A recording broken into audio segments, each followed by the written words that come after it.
The Game Schooler Podcast is a weekly audio show that educates new and experienced gamers about the awesomeness of tabletop gaming. In this week's episode, we're sharing our experiences and embracing the hype as we cover new and upcoming games from GenCon 2024.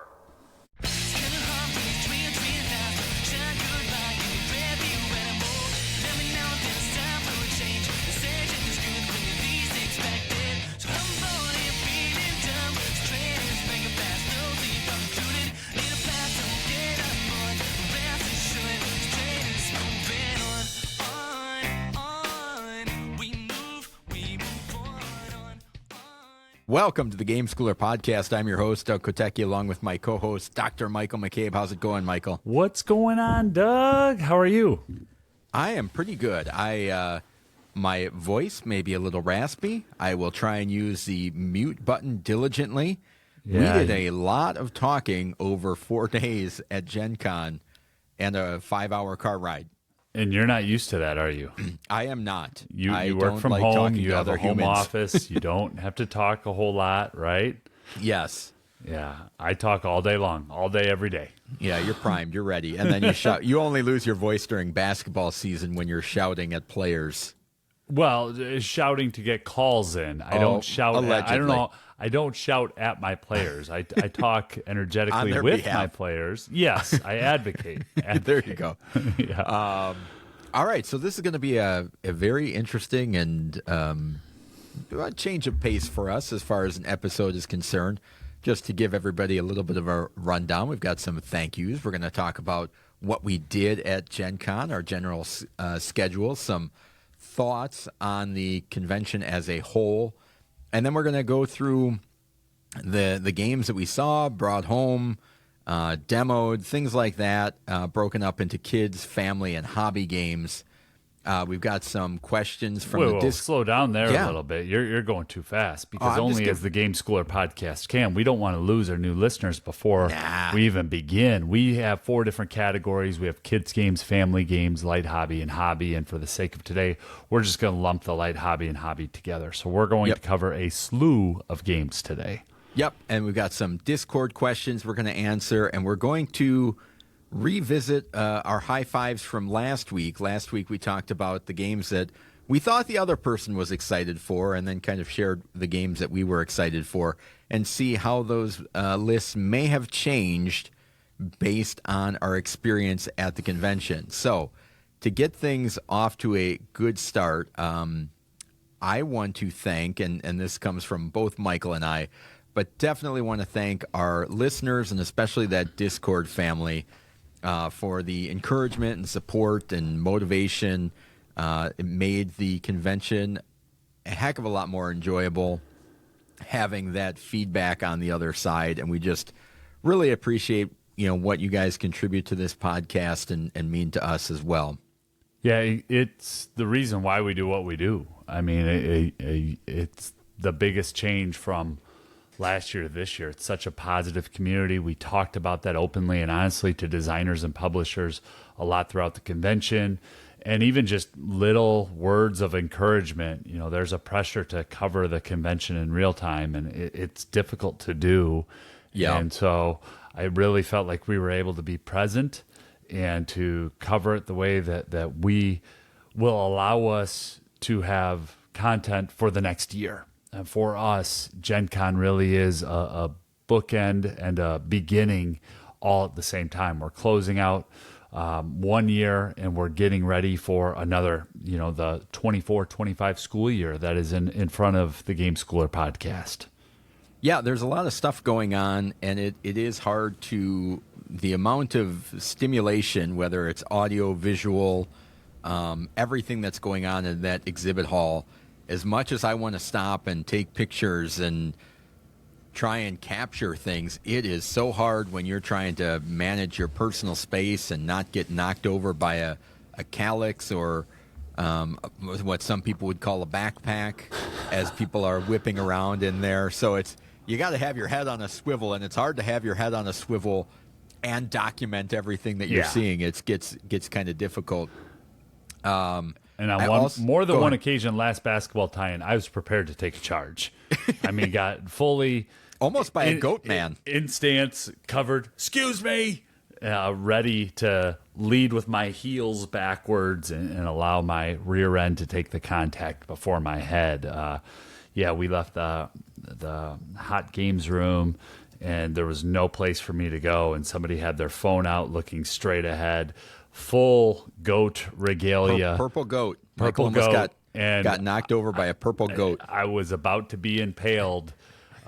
Great costume, by the way. Purple Goat Man, if you remember, give a thumbs up, like, shout out. We'd love to have you in the Discord.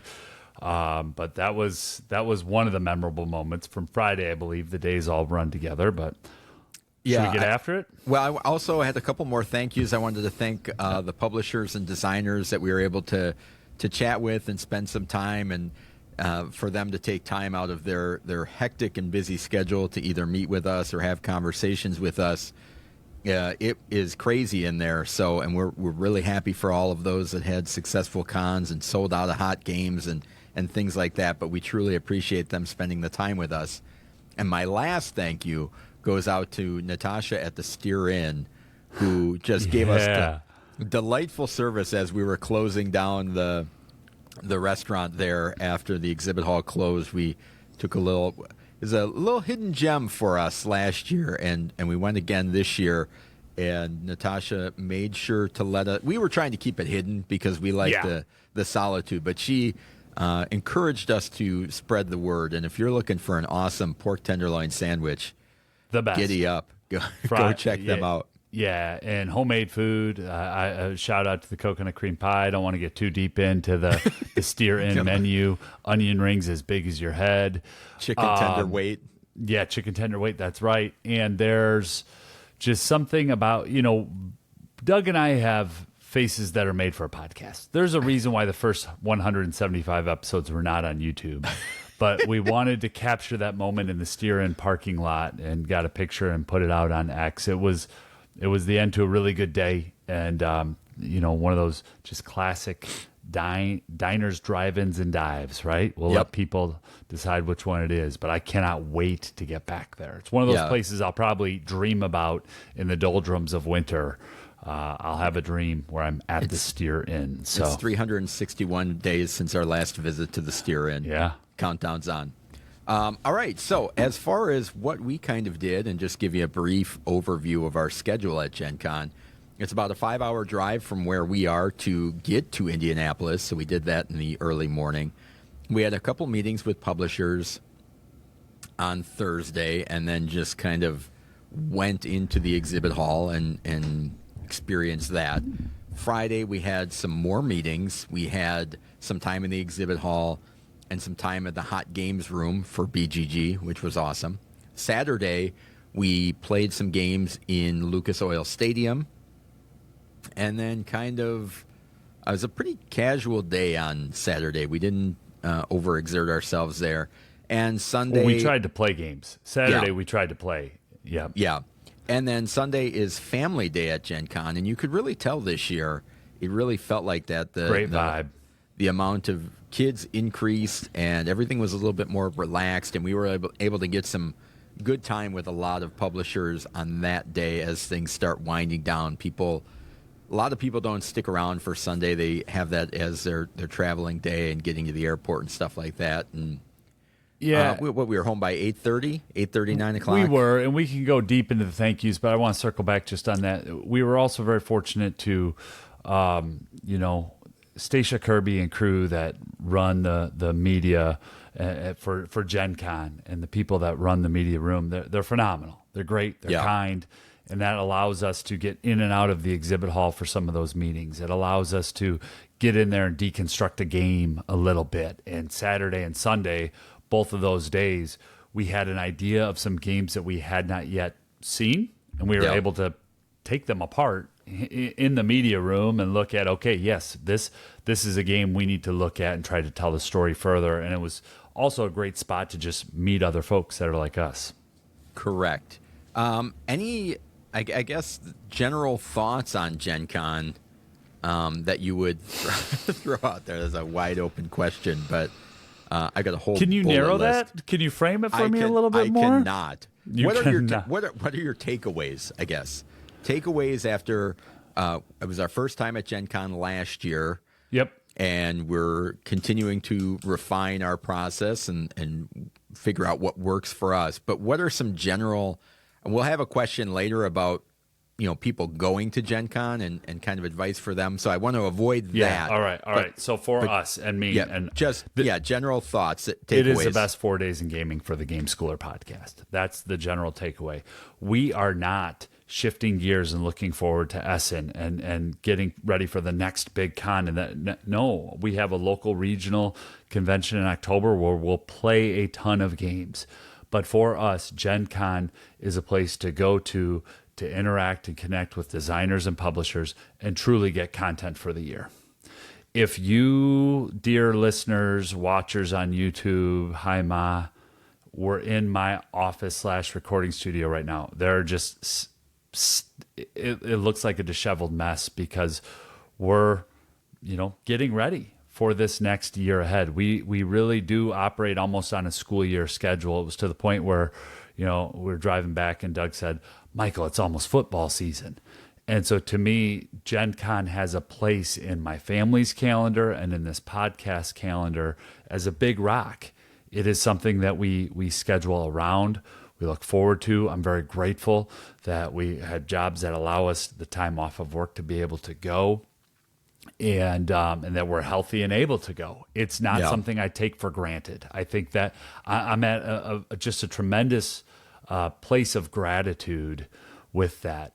I will also say that Friday at GenCon, I think, was a great learning experience for you and I because we had incredibly unrealistic expectations. Thursday, the first day. See, the days still run together. Yeah. And we bombed it. We tried to do too much and put in too many things on Thursday and to make the whole convention happen in one day. And folks, if you can do that. I think if I were to just take my kiddo or just go with you down to family day, we could absolutely do that. But from what we're doing with trying to meet and network and greet and play games and do some reviews while we're there, it's a lot to get done in that 4 day stretch. Go ahead. I'll send it back to you. What are your thoughts? I mean, I have a whole list of what's awesome about GenCon. However, I do want to highlight some thoughts that I have. I think it would be disingenuous for us to not be honest with our audience. And you hit on some of it. Yes, it would not be honest, period. So go ahead. Let's be honest. You hit on the Thursday and us biting off. Now, I don't know if we bit off more than we can chew, just had different expectations. And that part of it comes from different experiences we've had and it being a year since we went last and just trying to remember. And when you're there for 4 days, by the time Sunday rolls around, that thing is such a blur that I couldn't tell you the days apart what we did things on. And so it's easy to forget how a year from now you would not remember what you did the previous year or how exactly you attacked it. Michael and I have made a note to kind of take notes and remember what our thoughts for attacking that next year, so it's written down now while it's fresh. But the general consensus from what I've gathered from everybody is that Thursday was crazy, and it was the busiest day at the convention. And I think that has to do a lot with people trying to get their hands on hotness and running to booths, because certainly there is stuff that if you arrive on Saturday or Sunday may be completely gone, and it's just not there anymore. Now, you and I as the Game Schooler podcast know it will be available. There's nothing to run and hunt down. It might be 3 months from now. It might be 2 weeks from now. And it might be 6 months from now. But that game will show up. And so it's not something that you and I really get involved in. The consumerism of the hobby was very much on display on Thursday. And we noticed it in the consignment room, where there were 19,000 games that were dropped off for people to try and sell used or in shrink copies and just kind of call their collection. So when you have 71,000 attendees and 19,000 games are showing up in that hot game room, it was Madness. startling, and there was a little bit of me that got a little down of just how kind of Black Friday rush to get the Tickle Me Elmo for my kid mentality that there seemed to be. And the idea of some of the games that were the hottest, greatest things in the world are sitting unopened in the consignment room that people are trying to flip. And so that whole type of anti-hype thing that we talk about and just enjoy the games that you love and be okay with that really kind of punched me in the face on Thursday. That kind of left me, I just wish, but it is what it is, so it's not necessarily a complaint. It is more of my expectations and kind of the way that you and I function on the podcast. Well, and that's where I would say I bit off more than I could chew. I'm thinking I'm going to go in, I'm going to get these 2 or 3 accessories for my own personal collection and my children. I'm going to go check out these games. I'm going to go talk to the CEO over there of that. I'm going to do this. I'm going to do that. We've got these meetings set with those people. And we were in a small city. We were in a city with 70 some odd thousand people. And they weren't all in the exhibit hall, but they're all in a 1 to 2 square mile area. And there's a sense of overwhelm that I'm glad that we're talking about now, so that if we do re-listen to this episode a year from now, we can remember that. Yeah. The other thing that I'll say, are we still in the What's Awesome, or where are we? I got random thoughts that may be positive, may be negative, but not necessarily the things I want to highlight as awesome, because I have several of those. I'm going to jump in, and I'm also going to be real honest here, okay? Yeah. Doug is a completionist of Marvel United, and that's kind of his game. And Spin Master had a very limited, some would say 60 total copies, some would say 120. It depends who you talk to at the Spin Master booth. Changed daily. It did. Of a special box for a promo set. And Doug, you can interrupt me when I'm done on my rant and get the correct information out there. Sure. But clearly, I don't know all the ins and outs of this, but I know it's the one cool thing that my buddy Doug wants to go home with. Yeah. So we were checking in on it on Thursday. We were checking in on it on Friday. We're checking in on it on Sunday, on Thursday, Friday, Saturday. Those are the days of the week. But we had meetings and other things, and we were always out. So it's like, hey, Sunday, let's get to that entrance and let's go get it. And we we're about an hour early to when the exhibit hall opens. This is the first time we've ever done this at GenCon. Clearly, people around us are experts at this. Yeah.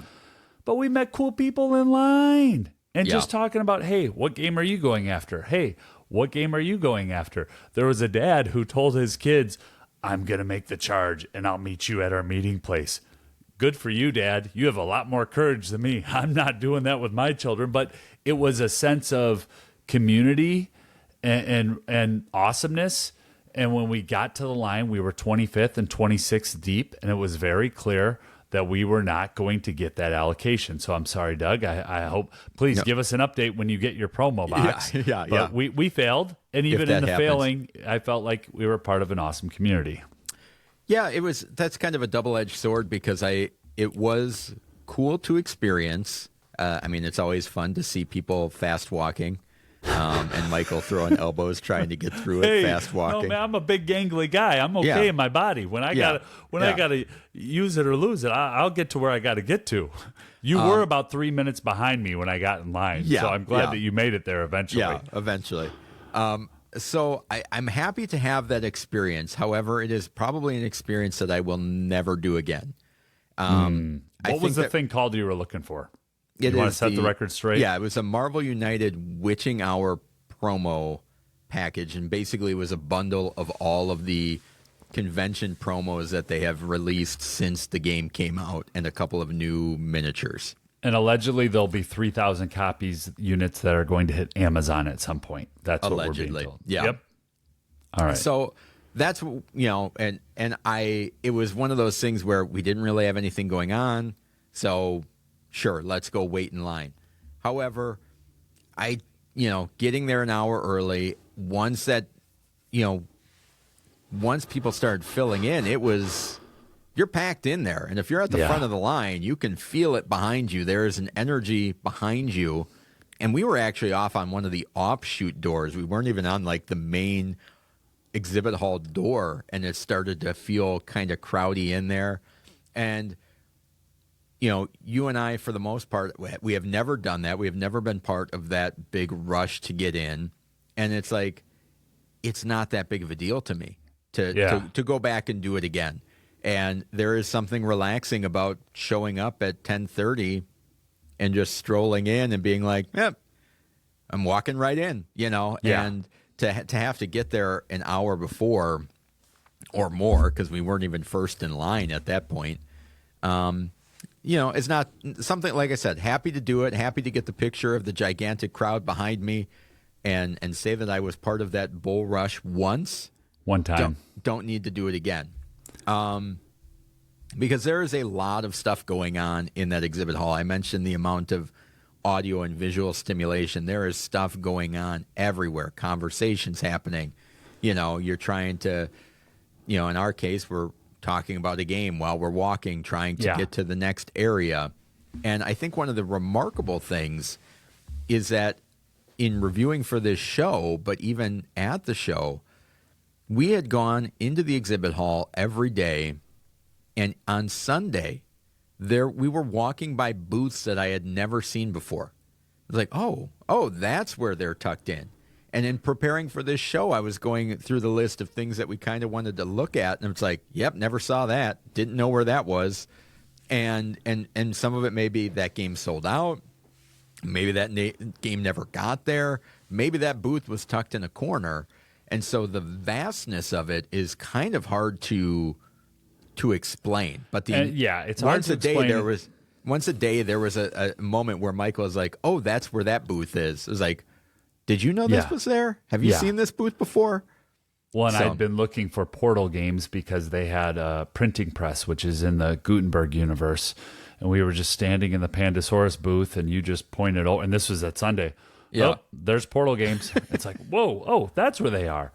So and going forward, go ahead. You can do that. You can certainly methodically map out the hall and figure out where you want to go. But, and the one thing I will say about that is that there are some very large companies that are there. And a lot of those booths for me are very impersonal. And Asmodee would be the big one for me that, okay, Asmodee has a booth and a presence there, but it is really confusing to figure out what they're selling, where they're selling it, what they're demoing, if they're demoing it, if it's even available right now, or if it's something that's coming out in Essen. And this will lead me into one of the things that is awesome about GenCon, and maybe we'll pivot to there unless you've got any other stuff. No, let's go there. I have two other huge, awesome things, but I'll weave them into the show. So the other thing for me is the contrast to that very large publisher is being able to see the tiny publishers and the publishers that don't get a lot of attention on Board Game Geek or in from reviewers was just a delight to go and see the games that they have and actually spend time talking to them, whether they're little designers or little mom and pop shops. I really think that's one of the hidden gems of going to a thing like GenCon is seeing some of those tiny publishers. Well, and if you go to that convent to GenCon in the future, and if you're thinking, okay, this is good, I think there's also a bifurcated approach from those small publishers. Some of them are there, and it might just be them, and all they can do is sell. Yeah, and then other folks are there, and they have a team of 2 or 3, so they will want to know, where are you from, and what are you doing, and how are you going to use this game. So even in that small publisher setting, there more than once, and it wasn't always me, folks, being the fanboy. I just wanted I could think of a specific one where Doug was gushing, with the friends over at Birdwood Games. Yeah. And we'll get to it. I think maybe we should just jump in. Is there more that you had for that? Well, the other things I wanted to highlight, and I'm sure we'll come up with these more, is the Board Game Geek Hot Games Room is awesome. A great place if you're looking for an area to play the hot new games that are coming out at the convention. I think that that place is completely worth it. And just a note on that. Go ahead. Oh, yeah. Where you're going. The CGE, they have a separate room offside of the hall. Separate 3 rooms. That was awesome. They've got giant versions of their games. They have demos of their games. You can buy their games, and it's, off the hall, so it's quieter in such a relaxed atmosphere. And just to distinguish those two, and I think this is a good little jump in, and then we could talk about some games because we're 25 minutes in, and we've got like 50 games to just mention yet. CGE has 3 different rooms that are up on a second floor, and it was this way last year too, and the demos are free. So we were waiting for a meeting with CGE, and we had about 45 minutes to kill, and we just sat down and played a game. And I don't know, I think we'll talk more about that specific game in a moment. And they had a little booth that was directly thematically tied to the release of Little Alchemist, where you could make a little potion. And so that was CGE. That was awesome. That was completely free. And it's open early and open late, earlier than the exhibit hall and later than the exhibit hall. Very, very cool. The Board Game Geek Hot Games Room, that one you do have to pay, and I think it was about $2 an hour per person. But boy, I tell you, in terms of return on investment, every game that I'd been curious about or wanting to play from about 2023 on to things that are coming out in the next 90 days is in that room. And you can check out, they asked that you just check out one title per person. But Doug and I went through, and we were able to, thumbs up and thumbs down about a half dozen games in our two-hour period, and get a full playthrough in of a couple of games as well. Yeah. All right. Well, all that to say, like the free experience versus the paid experience, it's going to be 2 different experiences when you're at GenCon. Yep. And so let's talk about some games, right? We saw a bunch of games. We bought some games. We were given review copies of some games. And so we'll start out with some kids' games. A pretty small list, but I think they're significant games. And I put small because I have some that Michael might classify as kids' games that I think may bump up to actual family games in the grand scheme of things. But for those new to the podcast, we classify a kids' game as for younger players and promotes skill building and engagement, but usually has an age limit where those returns diminish. Kids will eventually graduate from these games. So there is a ceiling on these games. But the first booth that we stopped at was Amigo, and we've talked about a bunch of their games in the past. And we were able to get a demo of a game called Cloud Ship. And that is a dexterity game in which you are trying to water flowers with 3 to 4 players holding up this kind of rain bucket, and you're trying to get the rain blue balls to drop through into the game board. And it's pretty interesting. I played it with my kids. I'm curious to see. You already got that played, huh? Yeah. And they enjoyed it? I think so. It's one that I think is actually going to work with no adults involved and will actually make it better. Because I think the adults get in the way of that one and make it a little bit too easy. So that was one. And then another one is Magic Mountain, which was a Kinderspiel des Jahres several years ago. But we were finally able to get a copy of that. And my kids have really enjoyed that one, in which you are rolling marbles down the game board. And as they hit apprentices or witches, you're slowly moving them down the mountain and trying to get all of the apprentices to the end of the mountain before the witches get there. Yeah, it was 2022 or 2023 when we first saw that out on the table, and it's one that we've been wanting to review. We just haven't procured a copy, so I'm glad that one of those is in your house so we can really put it through its paces. Hopefully when I borrow it, it comes back in great condition as well, and it's not smashed in or dented in. Looking forward to playing that one a lot. Did you get it played already or no? Yeah. Yep. Kids are enjoying that one. All right. Give me the full name of that again. I butcher that name all the time, and I know it was a Spiel Mountain. Magic Mountain. Couldn't be easier than that. All right. Yep. Anything else in the kids category?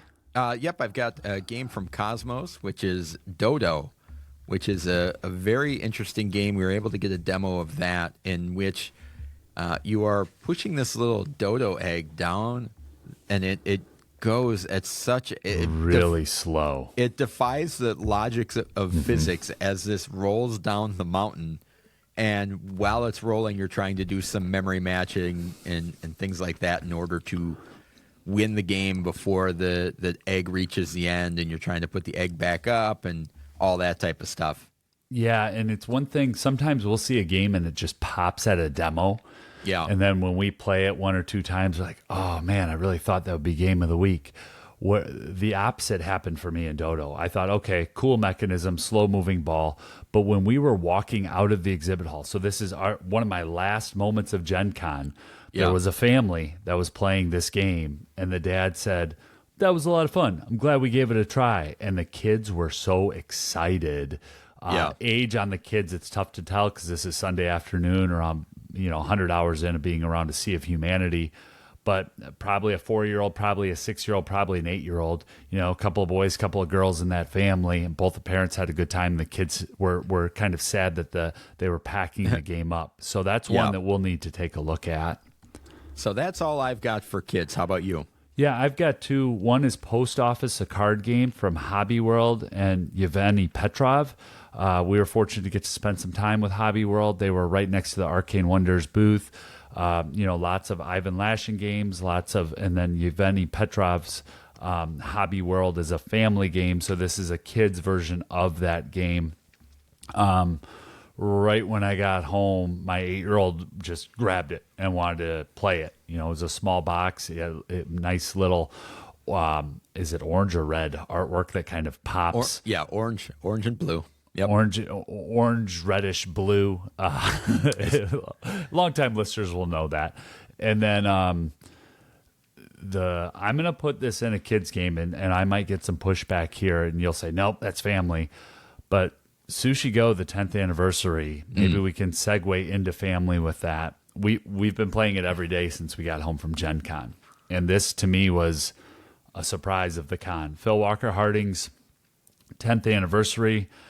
Folks, I get excited about a game, so please don't just run out and buy 15 games after this episode. What I'm about to say could get people into that fear of missing out category because there's 10,000 copies and they're all numbered. And I know when I hear something like that on a podcast, I'm usually putting something in a cart and then having a conversation with my wife.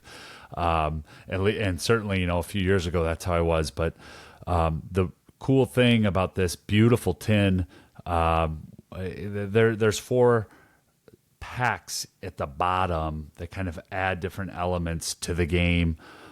They just did some nice things with the Sushi Go 10th anniversary without adding on a ton of appendages. There's a nice little squishy in there that, so if you have the most dumplings, that gets to sit in front of you. If you're the leader, there's a ship that sits in front of you from round to round. What they did with the wasabi for calculating points, especially for count buys, when you're going from the 1s and the 5s, where the Montessori folks might love it when they just look at what they did there with the counting. They did some smart things. It's a game that's always been a hit in my house. But you know how tired we were Sunday, right? Yeah. I mean, this thing got played Sunday. This thing got played Monday. This thing got played Tuesday.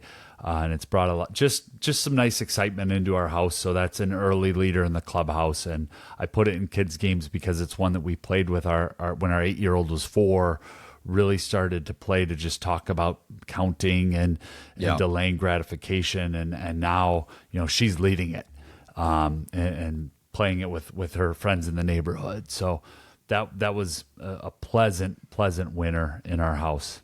And one that I went to my wallet for. Right when I saw it, I was like, nope, we're this one, yep, thank you. So well done, Phil Walker Harding and Game Right Games with the 10th anniversary. There, actually. I had didn't no idea. Yeah. I saw it, but I poo-pooed it, okay? So if I'm being honest, we're being honest here, right? I saw it, was like, 10th anniversary, okay. But then when I actually saw it on the table, and Sarah, the marketing director, kind of gave us a little demo of it, it popped, it came home, and it got played. Yeah. No, good call there. Great family game.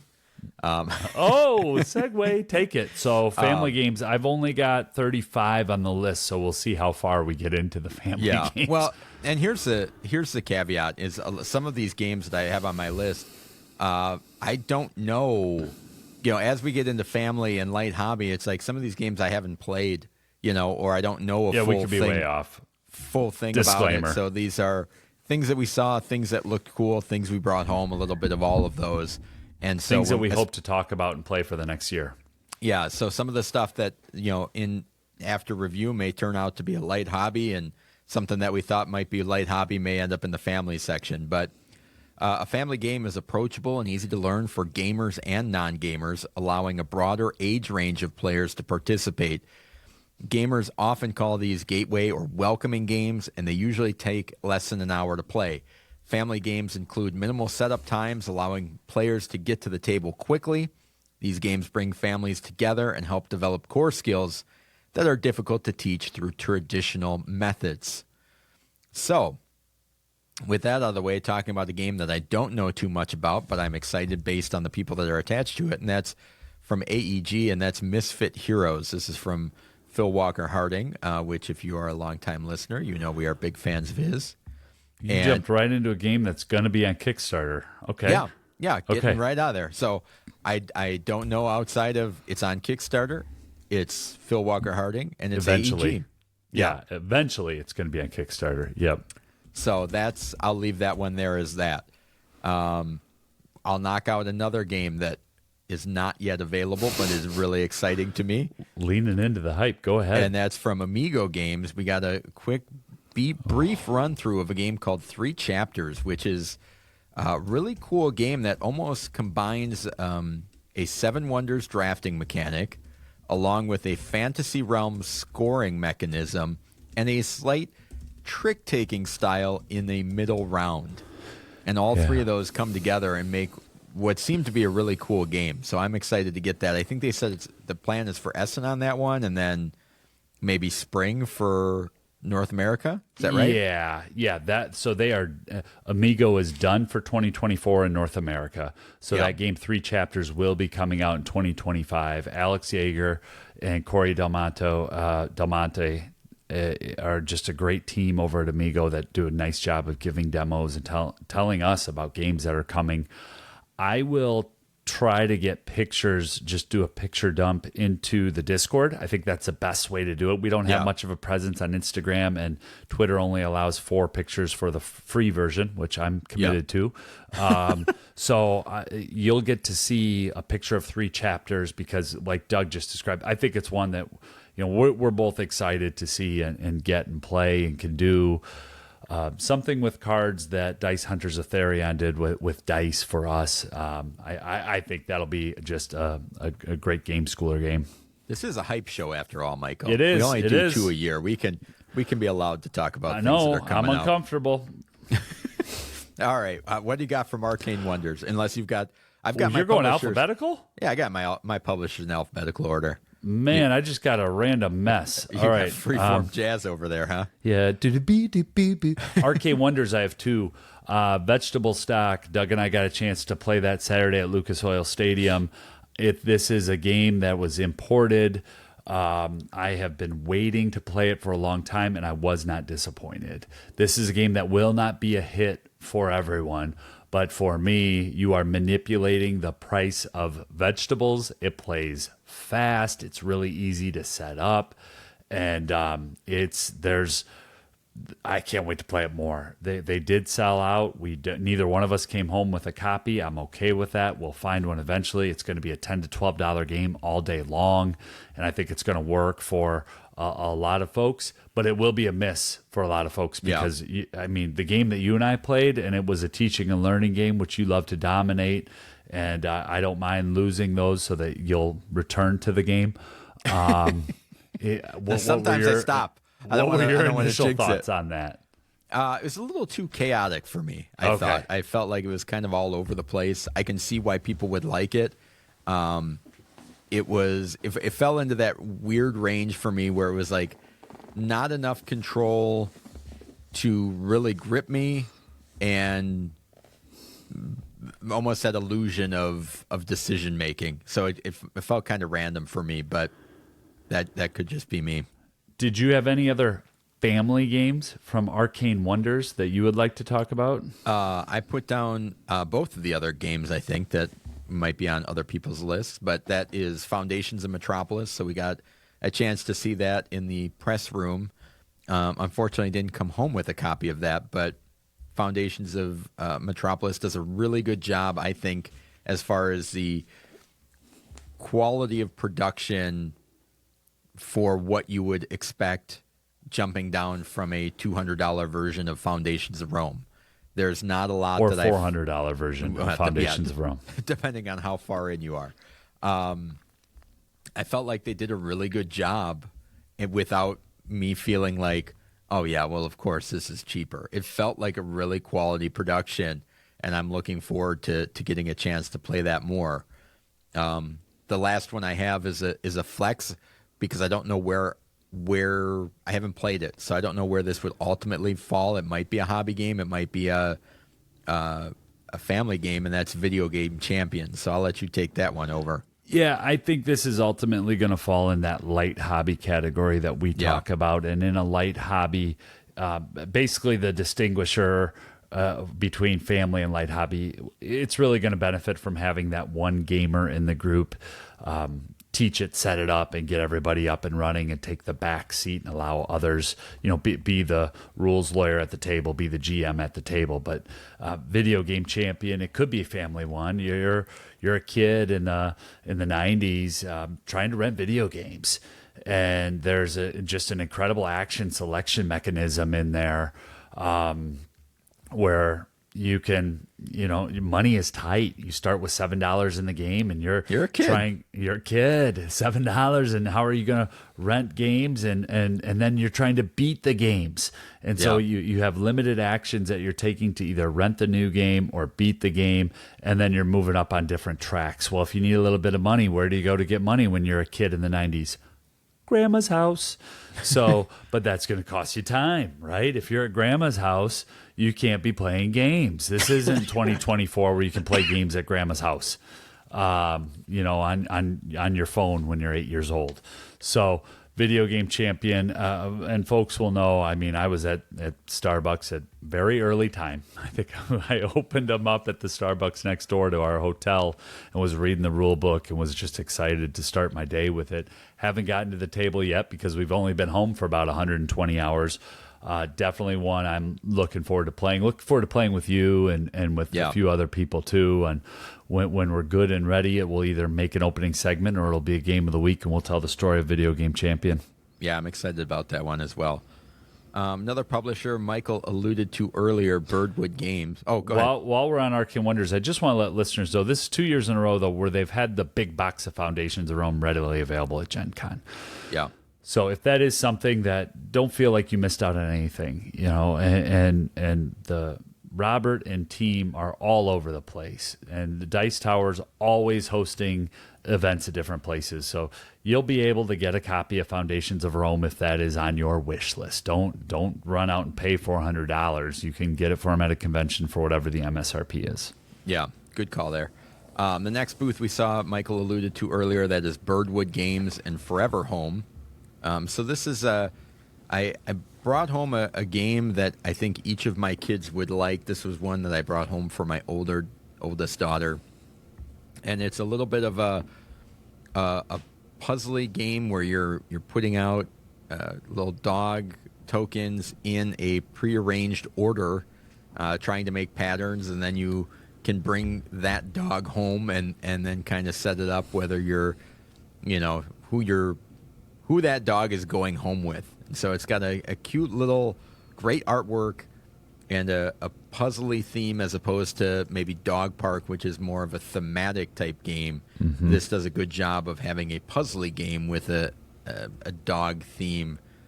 And again, great artwork on that one. Anything you think?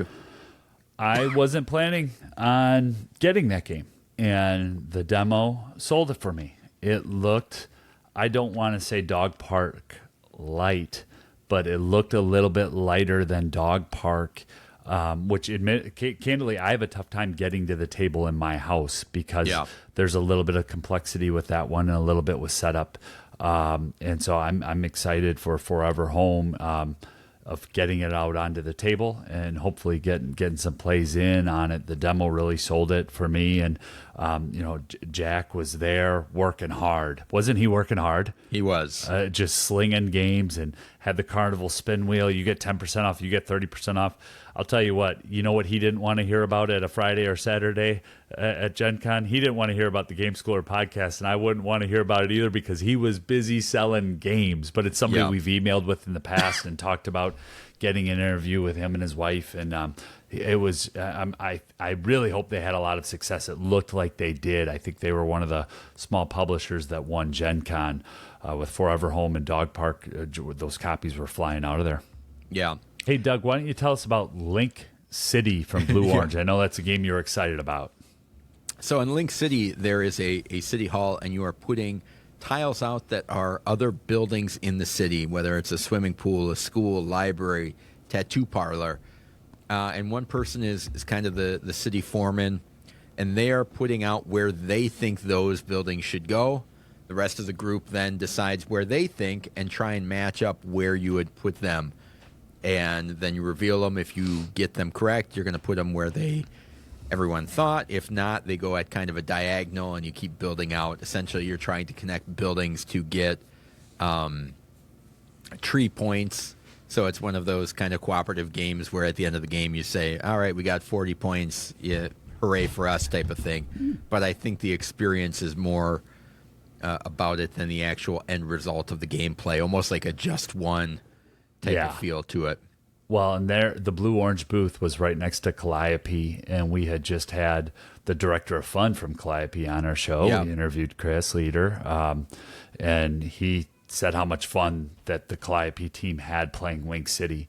So when you hear one publisher, giving praise to another publisher's game, that was one that one of us went to our wallets. They shall remain nameless to procure, I do believe. Maybe not. Yeah. Could be incorrect. But I'm glad that we get to try that one. Cooperative is kind of where you get Doug's eyes to, what? Tell me more. What's going on? Yeah. And you do such a good job of getting those cooperative games up and running and allowing people to play and have their own turn in them. And so I'm excited to hear how that works in your family and see where it fits for us. I think there's some after school program potential there as well. For sure. And Michael mentioned Calliope Games. Got to get another look at Patrician, Towers of Influence. So we're excited to get that one to the table, one that we got a demo of a while ago and Chris talked about on the show as well. But I think that's going to be those simple, quick, fast turns, keeps the game moving as well. Anything else on that one? Nope. I'm thrilled to try to play that and get it going. Yep, and then we stopped by Capstone Games, and we're able to pick up a copy of Tangram City, which we have already played once, but Michael liked it so much that he needed to have his own copy. I do. And so you'll probably be hearing about that in the future. Yeah, and just to talk about that a little bit more, I really want to play that with my family and play it with different family members and almost do like a little two-handed solo. I like Uwe Rosenberg most of the time, and my initial plays of Tangram City, I got trounced by Doug and his daughter. So I need to try to figure that out a little bit and really sit with where some of the skills are and play it solo a few times. Yeah. It plays 1 to 5. It plays in 30 minutes. It's ages 8+. So it's one that I know I'll play. I'll play with my 8-year-old, play with my wife. I'll play with my wife and my 8-year-old. And I think you can tell by the enthusiasm in my voice. That's a game that has been a winner for me in the few. But I've really only had like the demo type plays of it. Yeah. Even though I played it with you and your daughter, there's sometimes games that I just need to sit and look at and try to figure out and get it out on my table and really see what's happening. And that's one of those that I think has so many implications for so many skills and even subjects when you're talking about math. So I'm hot on that one. Next one is CGE, and we talked about that earlier. That's Little Alchemists, which some may say, Doug, isn't that a kid's game? Well, it may start out as a kid's game, but it scaffolds up quite a bit that I think it will work very well as a family game. And I am excited it's a deduction style game that keeps adding elements as you go along. And I love the idea of being able to play one version of this game with my youngest daughter and a very different version with my older kids, and kind of cycle them through that and get to a point where you can play almost a full game of the grown-up version of Alchemist, but potentially streamlined and more cohesive and family weight. Yeah. So this one is one that was on my list to be excited about, and I'm still excited about it. Yeah, and they just did an incredible job, not just with the production of the game, but the production of their booth. And I'll put some of the video and pictures in our Discord. I want to make sure that other people's kids aren't all over the photos. It's something that I pride myself. You got to keep private information private, but being in that, they had just a great little place where you could go. And I'm not giving it justice. What was that? It was a little room, a little booth in which they had a witch in there and a couple of ingredients, and you throw the ingredients in and you make a potion. I believe we made a flight potion with the little guy that was in there.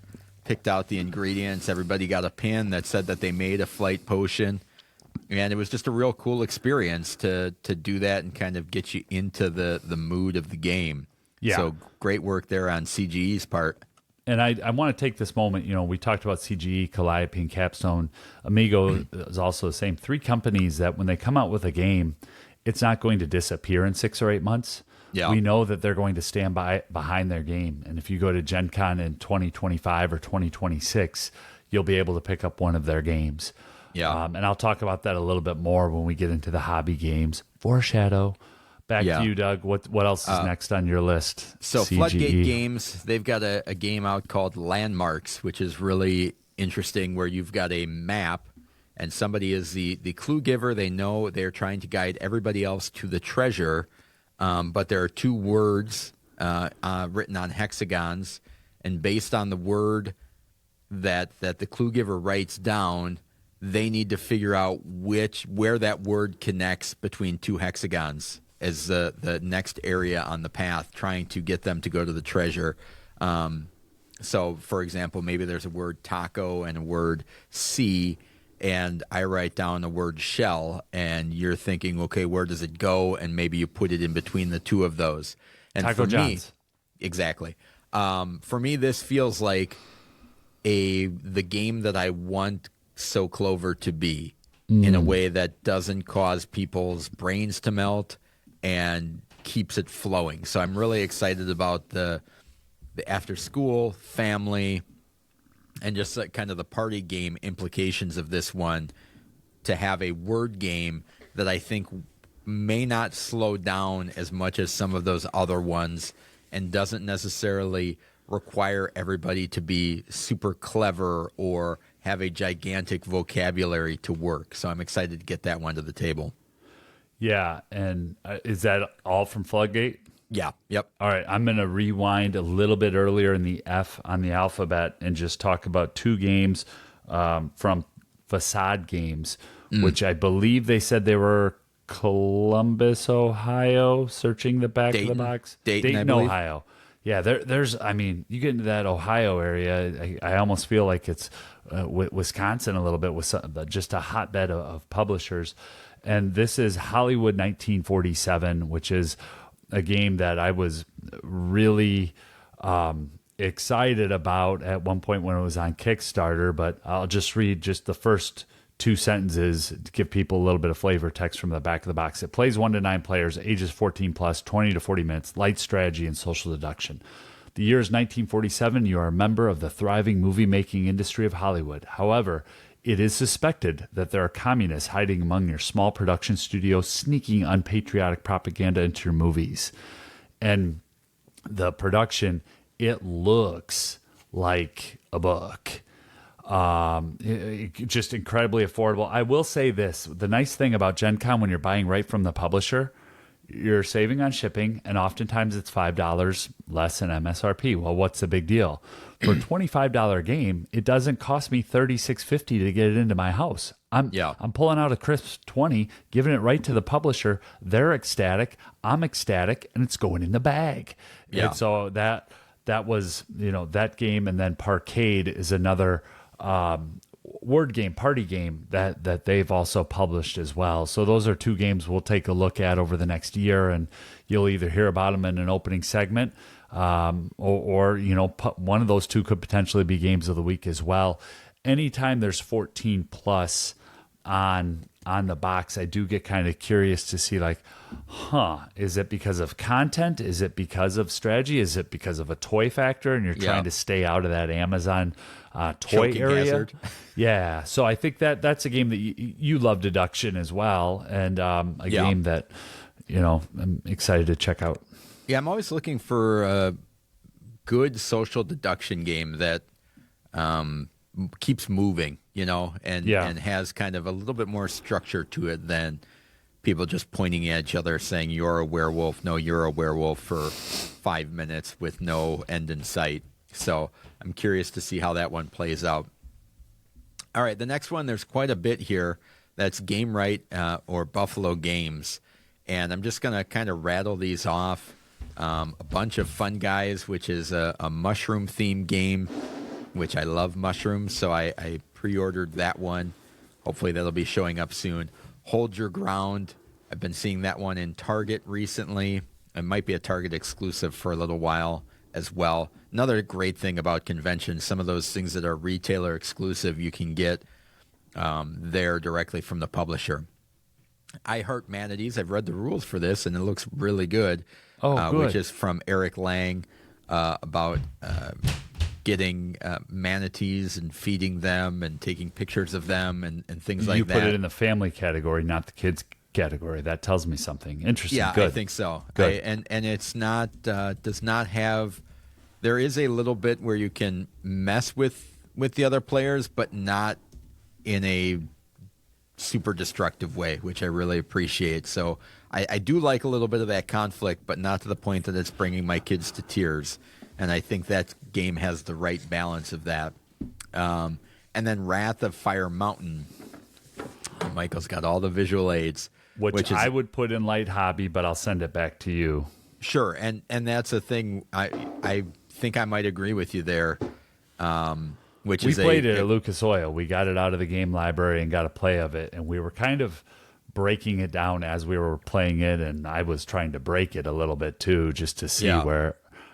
Go ahead. So that's a collaboration between Eric Lang and Phil Walker Harding. So a couple of well-regarded designers. And I think there are some spots where it might be a little bit too mean. I'm here. Don't mind me. Just grabbing a stack of games. Didn't want to keep going. Okay. No, that's all I got. What else do you think about Game that? Right? No, just Wrath of Fire Mountain. Is there anything you want to expound on that one? I put it in light hobby because of strategy and the potential for slowdown with analysis paralysis. I mean, there were moments I was truly taking turns just to keep it moving and not annoy you. And I think that's really important when you're spending 100 consecutive hours with somebody and sharing a hotel room with them and a car ride with them. Yeah. I'm conscious that I'm a very difficult person to live with and be around for that length of time. Oh, the things I could tell you, folks. While I'm playing that game, man, I'm like, whoa, I think I could take some time here, Yeah. And as somebody who plays games solo, that's also something that I'm conscious of. Wait, there's another person here. Okay, keep it moving. So Yeah. I loved it, though. I absolutely loved it. I'm glad that I have the tin with me here. And I want to play that several times before I would even consider letting go of it. I think there's a lot in that game with, you're getting people out into certain areas. You're bringing dinosaurs in. Certain dinosaurs have other abilities. Doug rethemed that game as a mobster game, and I think has another version there he's ready to talk to Eric Lang and Phil Walker Harding about. So really good game. Loved how the mechanics worked in that initial play. Yeah. All right, and moving on to Hachette. They've got several games that kind of stretch over some that go into the hobby, and some of these I'm not sure where they may end up. I think Expeditions Around the World is going to be a family game in which you are you've got some destinations and you need to connect those destinations, and if you do, you score points for that card and move on to the next one.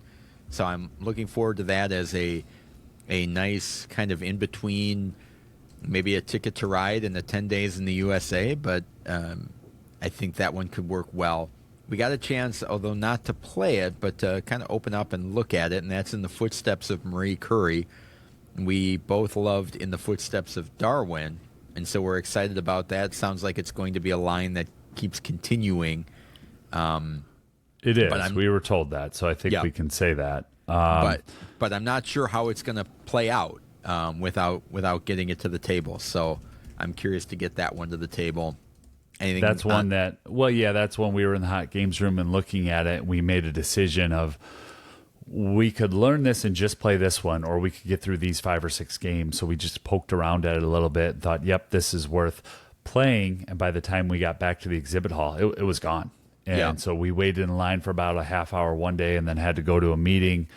Shed they're phenomenal to work with. They're just really, really good people and very conversational as well. And we got a breakdown from them just saying that, this is gone. It's gone for the con, but it will be readily available, Yep.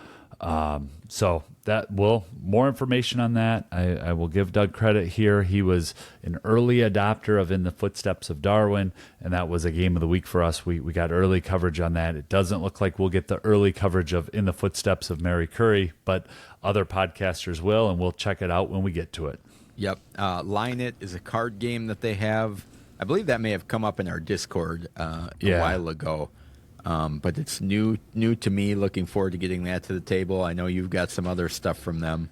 Yeah, I have a game called Now! Discard, shout, Now! Crunch the numbers. This is going to be getting played sooner rather than later. And then a game called Festival.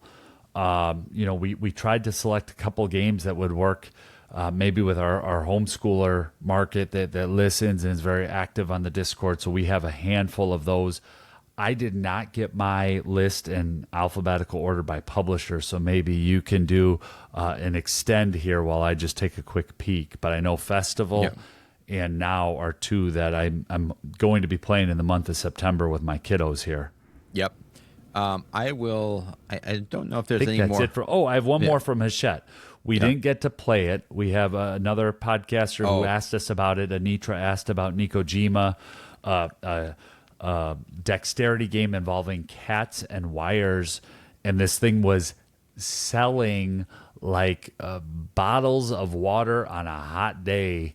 It was just flying out the cooler there at the GenCon booth for $37, and I could see why, because I just got a demo of it. I didn't actually play it, but it looked like the game works. I mean, you are setting down posts that are tied to colors and dropping cats on and hoping that they all stay in.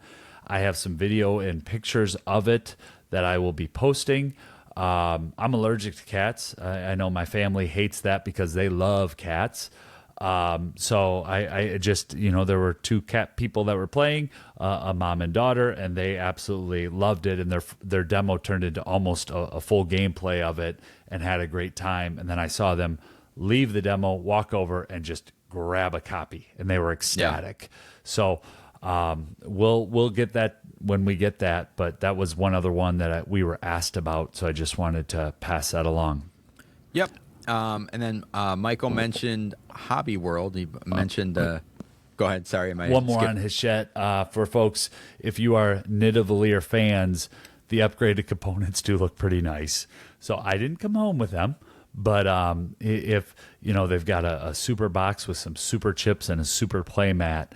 So not to get the hype train rolling any more than it already is. But if you're a Nidavellir fan, the box that it initially comes in can be a little bit finicky to get it out and get it moving. And they solved all of that with their premium upgraded bits are pretty premium. So I just that was my other Hachette note. Didn't come home with it, but wanted to pass it along.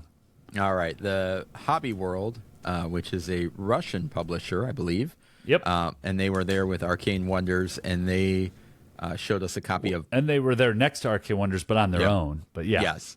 And so they have a game coming out called Post Office, which is a cool kind of you're moving your little postal worker around, putting packages down, and then trying to tape them up. And then you get points for the number of tape pieces that you have and the number of symbols that are on the tape pieces that are still exposed on packages. So a little bit of a spatial puzzle trying to figure that out. I think that'll do really well as a family game. I'm excited to get that to the table. I think you can. That one's. I'm pretty sure. I hate to say this. We haven't played it. We haven't played it multiple times. It looks like it's going to be a game of the week.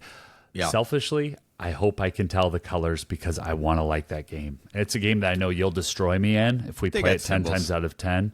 But I know I saw that, and I'm really excited about that. And the price point on it, it was $20 at GenCon. I hope it is readily available here in North America because it's not one that I would want to get people so excited about that they're looking to get it imported. Once that can happen with the Hobby World games, that's where Arcane Wonders has brought a lot of those games over, like Smartphone Inc. and some of those other games.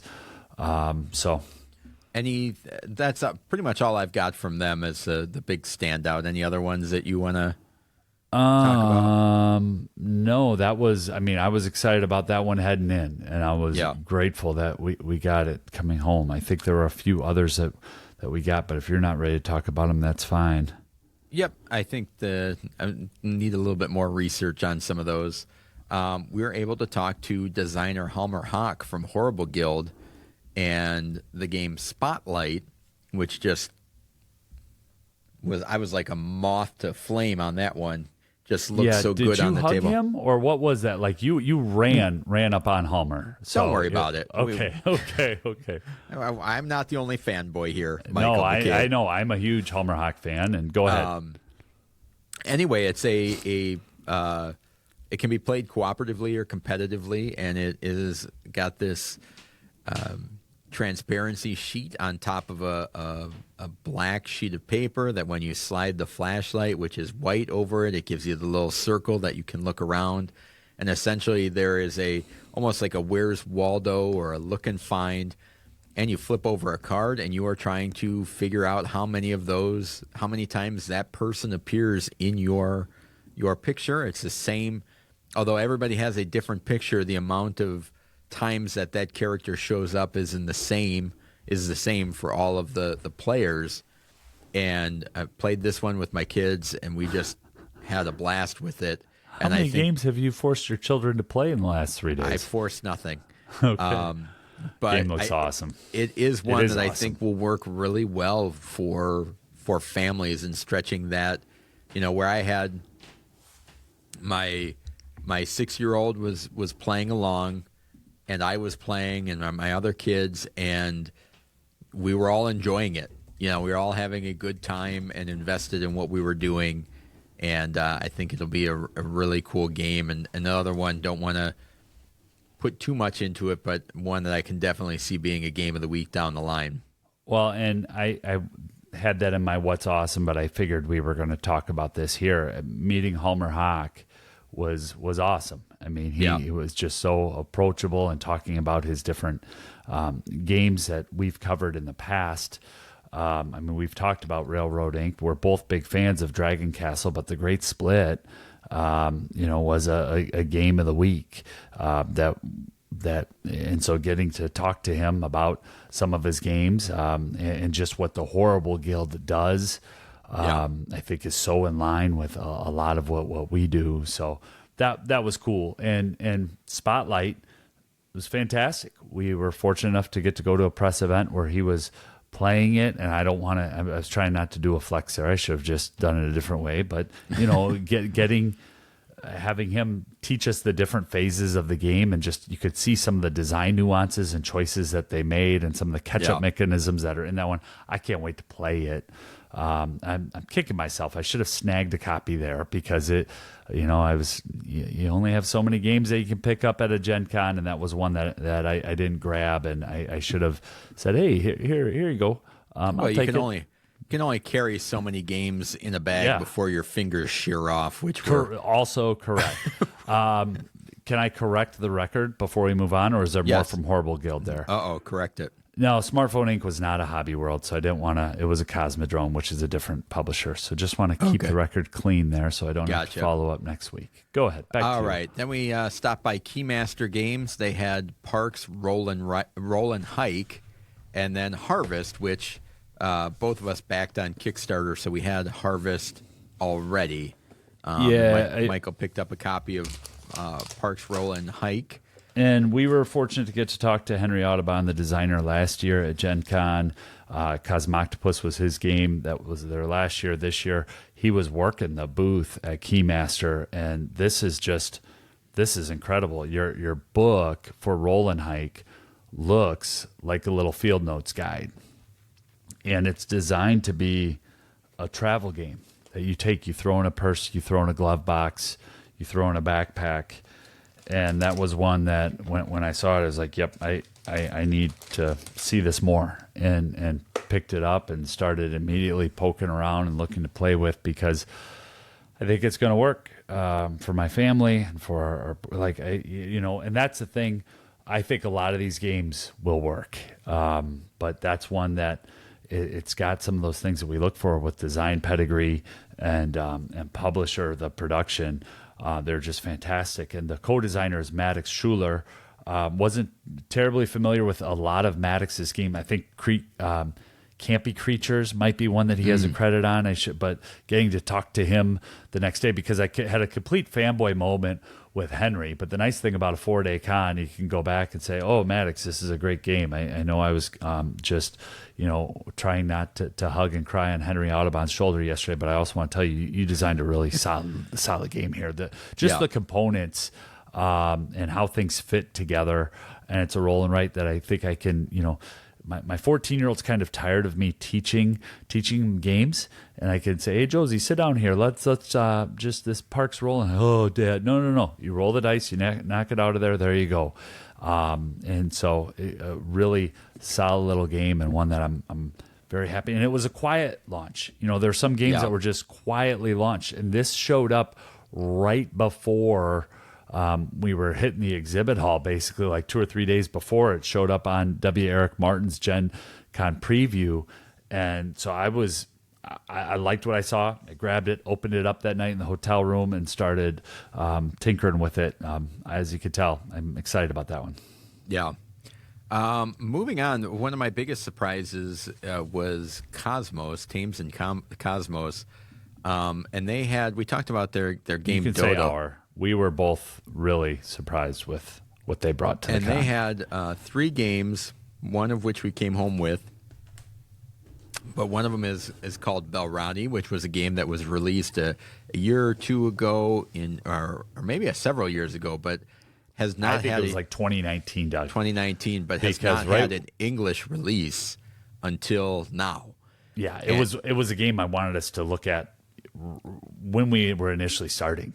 Yeah. So it's a game where you are folks are submitting pictures for a museum art exhibit, and then 2 or 3, maybe 4 extra cards get put in there. Well, that dirty rat forger is throwing extra cards in there, and you got to figure out what goes together and what doesn't. Yeah, which cards were played. So that one looks really interesting. We got to get a demo of Nunatak, Temple of Ice, which is by local designer Kane Klenko, and that one looks really cool. It's very well done, Kane. Very well done. It's a 3D, has a 3D element, but from what I can tell, has very simple and quick turns without slowdown, even though there's some chunky scoring going on in there. Yeah. So I'm really looking forward to getting that one to the table. And then the one that kind of knocked our socks off, which is a game called The Gang, which is cooperative poker. So it took kind of the stuff from The Crew, which was cooperative trick-taking, and now it is cooperative poker. And I grew up playing poker with my grandmother. Michael and I are both familiar with poker, love card games, and just seemed like something that was really enjoyable, that is not going to require the heavy lifting of teaching that some trick-taking games require. and I think I can get a bunch of people playing this one right out of the gate. Yeah, which was and a big deal for me. we waited in line almost 45 minutes to an hour to get it, and I think that says a lot. At a convention where you have tons of access to games, this is one I'd like to take home and play with people in my neighborhood, play with my family, play with relatives. I don't want to have to wait. And so I really feel fortunate we were able to get that. The nice thing about Thames and Cosmos, it's going to be around. It's going to be around for $15. So when that game does hit stores, I will be pushing Doug to do an earlier review of this one rather than a later one, even though I know a lot of other content creators and podcasters are going to be reviewing it, because I want us to be able to tell the story of it so that when it hits your store, you're able to decide, yeah, it will work for me, it will work for my classroom, it will work for my house, or maybe that's one we'll pass on. I don't know if poker's something we want to be pushing out to people, but let you guys make the decision on that one. Talk about demo candy, though. There were 3 different podcast groups. One is a YouTube channel, but that were in this media group getting the demo, and we were all 3 cracking jokes at each other. We were all 3 just having a blast with it, and I do think the other groups were also in line the next day to take it back. So it was a good one. And the thing about Thames and Cosmos, they did a great job just running an organized booth. They let you know when the games were coming back. They had 100 copies. You get a number, you wait in line. Was waiting in line and making friends with other people that were waiting in line. So that was a fun little experience. Yeah, and the designers were there to sign the copies of games if you wanted, which was cool as well. Next one is Kids Table Board Gaming. I'll let you take this one, Michael. Yeah, this is Cafe Boris was a game that I was really excited about going in. I had very, very low hopes of actually getting a copy. They were pretty clear that, hey, we've got about 100 copies a day that we're going to have. And, as if anybody's still listening after, what are we here, almost an hour and a half in, I didn't think we were going to be able to get a copy. So it was one that I wanted to see, learn more about. In the Hot Games room, I was able to look at it and see it. And in Cafe Boris, it is set in the Creature Comforts world. And for anyone, when we did our top 10 games of all time back in 2022, December of 2022, I had Creature Comforts at 3 because I love worker dice placement. I love the world that Roberta Taylor has created and made. And Maple Valley didn't work for my family as well as Creature Comforts did, which is also set in the same world by the same designer. And so that's where I was interested to try Cafe Boris. And in trying it in the Hot Games room, it's like, yeah, this is one I want to take home for my 8-year-old. Because you have a little cafe, and the decision that you have to make is, am I going to be getting food and teaching the workers in this cafe how the food works, or am I going to be serving food out to the customer? But you have this little if-then decision to make on your turn. Plays fast, 20 minutes, rules look dead simple. I haven't actually played it with my 8-year-old yet because we've just been playing Kabanga and Sushi Go like crazy the last 2 days. But it's next up. And so in the next couple of weeks, I'll be talking about it in an opening segment, and hopefully we'll be, talking about it more than that. But interesting little game. And Kids Table Board Game, they have built an audience. I mean, their games were flying around, and I feel fortunate that, snagged a copy and got in there when they had their allocation there, and did have to go to my wallet for that one, and that's okay. You got to do that from time to time to get the games home. But we'll tell you more about that one as we play it. But so folks know, it's just a box of cards in there. There's like 83 cards in the game. So if you can't get it now, know that For Trade, Secondary Market, Friendly Local Game Store, Kids Table Board Games does a great job of keeping their games coming. So, yeah. The next one is Pandasaurus Games, and this had probably my biggest surprise of the con, even though it's not a fresh hotness release at the con. I think it came out in February, they said, and that's NAR. And I've known that some of the folks in the Discord have played Discord have played this game and enjoyed it, but I was just super impressed with the gameplay of this. It reminded me of all of the best things of Splendor and Century Spice Road kind of combined into one, and how smooth that played with two. We played it in Lucas Oil Stadium. It was awesome. Well, and they did a brilliant job with color blindness. And it's not just getting the icons and the colors. It's how I've talked about decoding and that extra half second of work as I task switch. And my goodness, when like left to right, right to left, there was no slowdown. Even I think there was one time where I had my blues and purples mixed up, and you very subtly pointed it out, and I was like, "Oh yeah, that one's on me. That's not on the game." I have it in the light hobby category. I also have it as one of my winners from the con. Just an awesome card game. Yeah. Really, really is.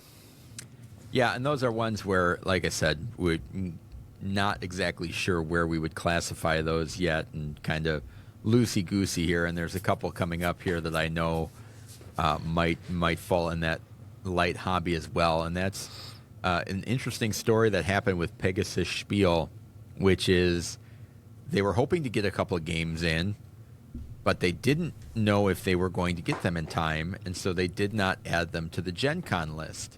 And they did get them in time, and so they kind of became a surprise at the con, and I thought it worked really well for them. I know they were a little bit disappointed that they couldn't hype it, but the fact that there's so few surprises and mysteries at GenCon anymore, I thought it was awesome. And they had two games that came out. One of them was Bomb Busters, which is a cooperative game about defusing bombs. From Hisashi Hayashi. Yes, and I've played some other cooperative games with that theme that are all real-time based and really tense. And this one, you are kind of snipping wires and using deduction to do it, as opposed to kind of weird non-verbal cues. So I'm really looking forward to that one. And then the other one is a Kiesling game? Yep. Is Intarsia, which is almost a wood. There's a lot of wood components as you're making a wood parquet floor, and it just looks gorgeous as all get out. Yeah, I'm going to show the rule book because this one, folks, there's some weight to it. I went to punch it out and basically thought, nope, have to wait till after the Gen Con wrap-up show to really dive into that one to get it sorted and punched. But yeah, you are weight starting... as in physical weight Physical. you're talking about. Physical. Yes. Yeah, it's heavy. It's physically heavy. And so sometimes, when you pick up a box, it's like, whoa, I'm not going to get into that tonight. And just the actual sorting and punching out. But you're starting with laying down the outside part of the floor, and you're working your way in to cap it, essentially. And I'm not using the right terms of the game because I just did a quick overview of the rules. But I cannot wait to play this. Azul has been a huge winner in my house and with my extended family for several years, and I just got some serious Azul vibes. I hope that it works, and I'm very excited to give it a try. Here's the thing. There was a family... I saw the kid's T-shirt. He had a soccer shirt on from about 25 minutes from where we live, right? And he and his dad got done playing, and I said, "How was it?" And Dad gave a thumbs up, and the kid said, "Oh, that was a lot of fun." So that's what kind of sold me on it, the same way that Dodo was sold before. All good, Doug? Yeah. Yep. All right. So moving along, Smirk and Dagger. This is another one. Didn't really know where to put this, if it was a light hobby or if this will be a family game, and that's one that I was excited about, and that's Hi-Fi, which is a music-themed game about playing cards to put music tracks down and score points. I'm looking forward to diving into that one when that becomes more widely available. Just got a brief demo of that, and then Boop the Halls was there as well, which is one that Michael's excited about, which I think we talked about in our ACD Games Day episode, which kind of adds a three-dimensional element to the game. Yeah, there are layers where you're being booped down. You're not just being kicked off the bed. You can actually be kicked down to another layer. It was packed, though. I Yeah. couldn't get in there. They were right next to the dice towers, and I just felt, I don't want to say overwhelmed, and they did a great job with handling it, but I felt like when we were in and out of Smirk and Dagger's booth, there were just so many people. Yeah. I didn't get a great look at it, so that's one that I'll check out at a later date. Moving on to Spin Master Games. But before you do that, I yeah. want to jump back to somebody that I have on my H's, because I think if that's okay, and that's Happy Camper. And Happy sure. Camper is a game that's by Kaya Mayano, and the person who's running that company used to be at GameRight. So we know them from when they were working at GameRight.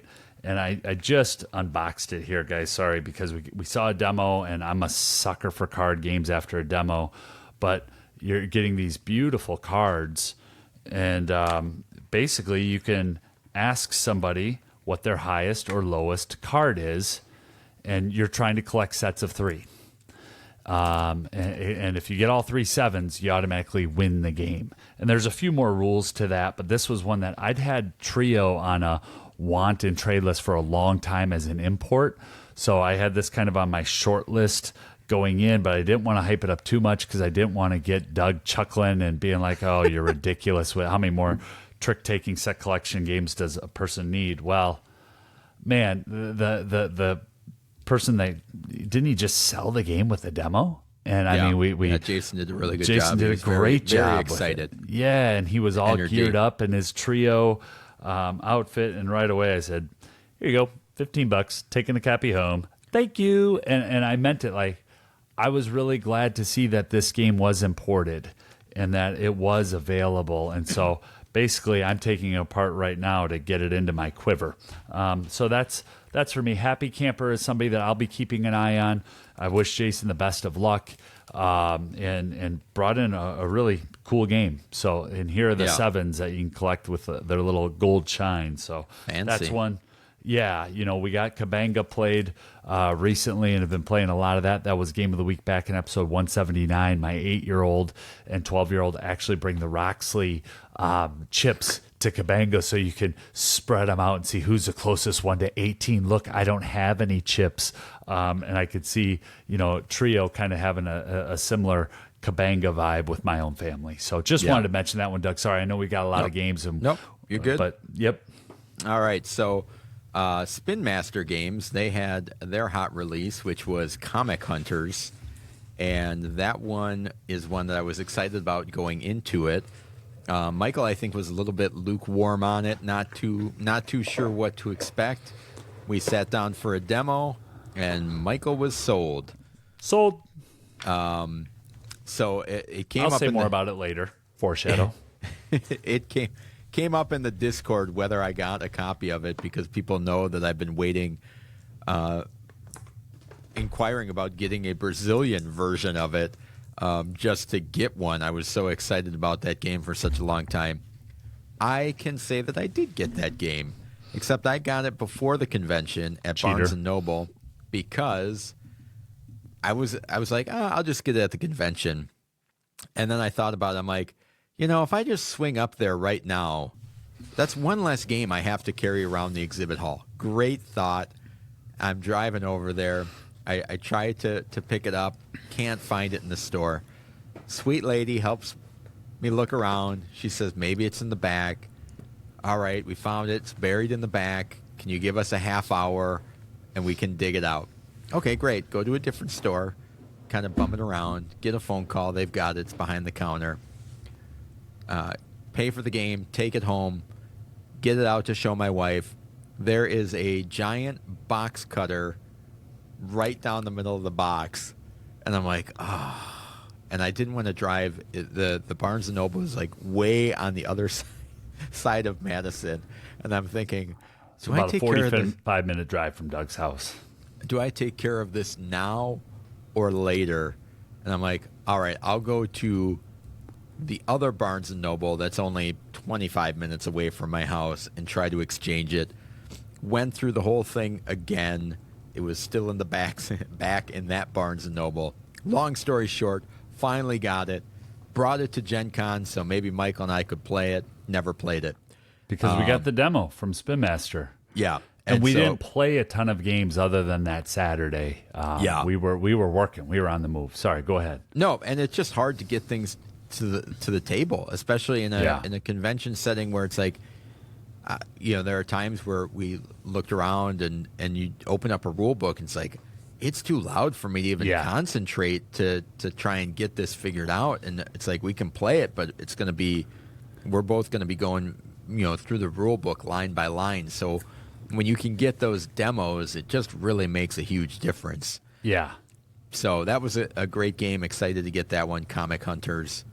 It played well, people. It really, really played well. And since this is the hype show, I'll just say that there's always one phase you don't get to do in the round, and that had me hooked. It's a drafting game with 4 different types of drafts, and you only do 3 of the types each round. Yeah. And unfortunately, there was another comic game that you were hot on that I then got the bug for, but they were sold out, and that was Age of Comics by Lyrius Games. Yeah. So I'll be reaching out to them. They're not a North American publisher, I don't believe, and just kind of trying to get a little bit more information from them. Yeah. That was. They were unfortunately sold out when we were doing our shopping on Sunday. Yep. Then we move on to the op. They've got the Hold game on. called. Before we go to the op, I've got to go back in the alphabet and just clear out a few. Okay. One is Bezier Games had a game called Sandbag, trick-taking game with hot air balloons where you are truly, getting rid of sandbags. And I came to this game because I was waiting in line for the gang, and the 2 people around me were like, "Oh yeah, we're so glad we got it. Oh man, let's just talk awesome." So I fell into the hype train on that one. I think it was like $10 or $15. Hopefully Michael I get gets it played taken in away the by next the year. hype train quite frequently. I do. I got to be careful, especially when it's like the $10 and $15 card games. And then, Doug, I'm just going to jump in and do 25th Century as well. Just a quick one. Not a new game, but a new game to me in our house, and that's Circus Flocati. But this was actually a planned one. I knew that 25th Century had it. I waited till Sunday and snagged it. But this is a Reiner Knizia, set collection game set inside a circus. Really hoping that it works for me and my 8-year-old, especially because it just starts at 2 players. A lot of them are 3 to 5 players. Also picked up a game, Sausage Sizzle, from 25th Century, which is Marcus and Inca Brand, who've done the Exit games and a ton of other, just a huge library of games, but you're chucking dice and trying to get different sausages to different animals. And then I don't know anything about this one other than we were provided a copy, so I'll do my diligence and check it out. But that's Loot Dispute, a game by Jeffrey D. Allers, who did New York Slice and has been in on some other games as well. And then before we go to the op, did we want to circle back on Devere, or are you putting that in the hobby games? I have those in hobby games. All right, we're holding. Yep. Just make sure we're on the same page. Some things we were intentional about comparing, other things we wanted to bring fresh to this episode. So let's talk about our friends over at The Op, who are huge winners of the con. Yeah, so they've got Flip 7, which is a new card game, a push your luck card game. I've gotten that to the table with my kids, and when I run that through its paces, they had a huge hit with Gnome Hollow, which is a game about making flower rings and collecting mushrooms and turning those into points and things of that nature. They sold out quickly, but were able to get more in, so that was good for them. Stock Exchange, which is a stock market type game with flowers. And then they revealed the cover for a game called Tea Witches, which is from Emerson Matsuuchi, right? No, Manny Vega and Sandra Manny Tang. Vega, that's correct. No, a lot of people. Same people that did Flamecraft. Exactly. And, yeah. And some companies really know what they're doing, right? We were fortunate to get to sit down with Andrew up and have it felt like a private meeting with 70,000 people because it was up on the second floor of their booth. And then right at the end, he gives a little teaser of the cover art of what's coming at GenCon 2025, almost as if to say, please, dear podcasters, talk about our company for the next 360 days and let people know that this is coming so we sell out on day one of 2025.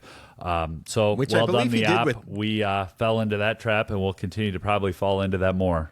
I think he did that with Gnome Hollow as well last year. Last year. And you were on the hype with that one, but I think, pretty much called it spot on. That does appear to be a pretty awesome game. Can't wait to play that one. Have you played that with your family yet? Not yet. All right. Next one I've got is Wacky Wizard Games, which is an offshoot of Wise Wizard Games.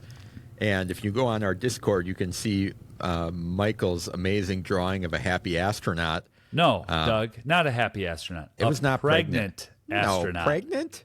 Pregnant astronaut, which the game designer happy. She guessed got happy. Right. Doug, I'm telling you, I know what I drew, okay? Well, we're being honest wrong. here. Let's stay honest. Then she guessed wrong. You are calling out Danielle Reynolds on the podcast, the designer I'm pretty here sure she said of happy. her story, who Why we're would you huge put a fans happy of. face? Why would you put a happy face? Because pregnant people are happy that they're about to give birth. There's right? How would you draw? Maybe it was would- happy astronaut. I'll have to totally take a look was. at it. Who Yeah, had you'll have pregnant? to take- Somebody had pregnant. Anyway, No, tell that them was- about cautionary signs. Great game. Which, if you're an art cautionary teacher or if you're looking for an icebreaker activity in the corporate setting, to me, this does have some potential, right? I'm not going to instantly compare anything to Green Team Wins, our number one family game of all time, but this seems to have some game schooler potential with legs. And Daniel Reynolds and Scott Brady are the designers of it. Now go ahead and tell people about it. Yeah, you're getting two sides of a sign, a caution sign. One is an adjective and one is a noun, and you're putting them together. You're trying to draw them on your caution sign, and then the guesser is going to get all of those bits and components, those adjectives and nouns, along with some that were not drawn, and they need to connect the drawings to the descriptions. And just a fun game to see people draw wacky things. I had to draw a rude mummy, I believe, was mine. And just really fun. Wacky Wizard Games is a kind of an offshoot of Wise Wizard Games. And they do Star Realms and Robot Quest Arena, I believe. Hero Realms. Yeah, just a fun, fast game, and I'm really excited to play that with families and wives and get that to the table. That's going to be an awesome after-school game. And here at the Game Schooler Podcast, we are for new and experienced listeners, right? Well, gamers, yep. Sorry, new and experienced listeners. Getting a little loopy here. We're already a couple hours in. But, if you have your own podcast, check them out. As one does. What they're doing at Wacky Wizards, and I'm not just talking to one listener, Andrew and Anitra, but if you're looking for what's happening in the hobby and who's where, Danielle Reynolds was at Underdog Games, is now at Wacky Wizard Games, and designer of her story. They're doing something over there. They really are. I didn't know much about the game, but when I got to the table and I could see the vibe of what was going on at the booth, and when you have a designer who plays a game with you, it just adds some flavor. We had that with Homer Hawk. We had that with another designer who we'll be talking about in a few minutes as well. There's something happening over there, so we'll keep an eye on them as well. Yep. And then the last one I've got is from Wonderful World Board Games. This was one I was excited to get for my middle daughter, and that is a game called Fashion Police. This is one where you are getting a bunch of kind of material cards and some cutouts of clothes, and you are flipping over scenarios such as for a wedding, for a ball, for your next hike, and you are basically kind of designing using those material and kind of design elements, putting them under the cutout, and then players are trying to guess which event you created an outfit for. So something kind of simple and little. I don't know how many legs it'll have as far as this podcast, but it was a small publisher. I was happy to help them out in a game that I think, even if my kids hate the game, the toy factor of just putting those fabric cards behind the cutouts is going to go a long way. Yeah, and then whoever was working the booth fell victim to great moments in humanity. Doug was walking away, and we were in some state of either overwhelmed, sleep deprived, or just getting used to GenCon. We were talking to Horrible Guild. Yeah. So fumbling with multiple. Doug had Spotlight and Fashion Police in his hand. It was like, I don't know where to put these. The designer or the publisher from what's the name of it? Well, Wonderful World Games. Wonderful World Games runs out and gives Doug a bag. Like runs out from like sir, 2 booths down. Sir, I think you need this. Gives them an orange bag, and that's just one of the where you see, man, people are nice, and even in the hobby, people are really, really nice. So that was cool to see. I'm gonna loop back and throw out another game called How Dare You, which I believe Doug brought home from GenCon last year. My kiddos played at his house and had a great time, and we're going to put this thing through its full paces as well, meaning I'm just going to go ahead and hand it out to my family and let them play it while I'm working and doing other things and take it to school. It is a small box with some of the Mad Comics type art. I think it's mostly fairly appropriate from what we played. And the hardest part is just hard to get. Is that what it is? Because Surf and Meeple was carrying it. So was it imported from someplace? Yeah. I that don't know might where be it's it. imported from, but okay. I got it at GenCon last year. You got it at GenCon this year. It's like it's not on Amazon. It's really hard to find, which is why we've avoided kind of having it as a game of the week. People, but it is the hype show, so I'll say it. But it's a great game. It's awesome. And Billy is the person running Surf and Meeple, and Surf and Meeple was flying because they had Slay the Spire. So people were lining up. I want the collector's edition. I want the premium chips for that one. And this was on the short list of requested games for my family to pick up. So excited to snag that. All right, let's move on to some hobby games. Well, we have one more, go ahead. and that's Genotype. It's not new by any means, but it's new to us. Yeah, I put that in the hobby. All right, so let's move on to hobby games. Doug, why don't you get us started with Genotype? Yeah, so just for reference, a hobby game is for experienced and expert gamers familiar with more complicated mechanisms. They have longer play times, more intricate setups, and more complex rule sets that will usually overwhelm casual gamers. So not a genre that we talk about a ton, but there are games that we did seek out and enjoy.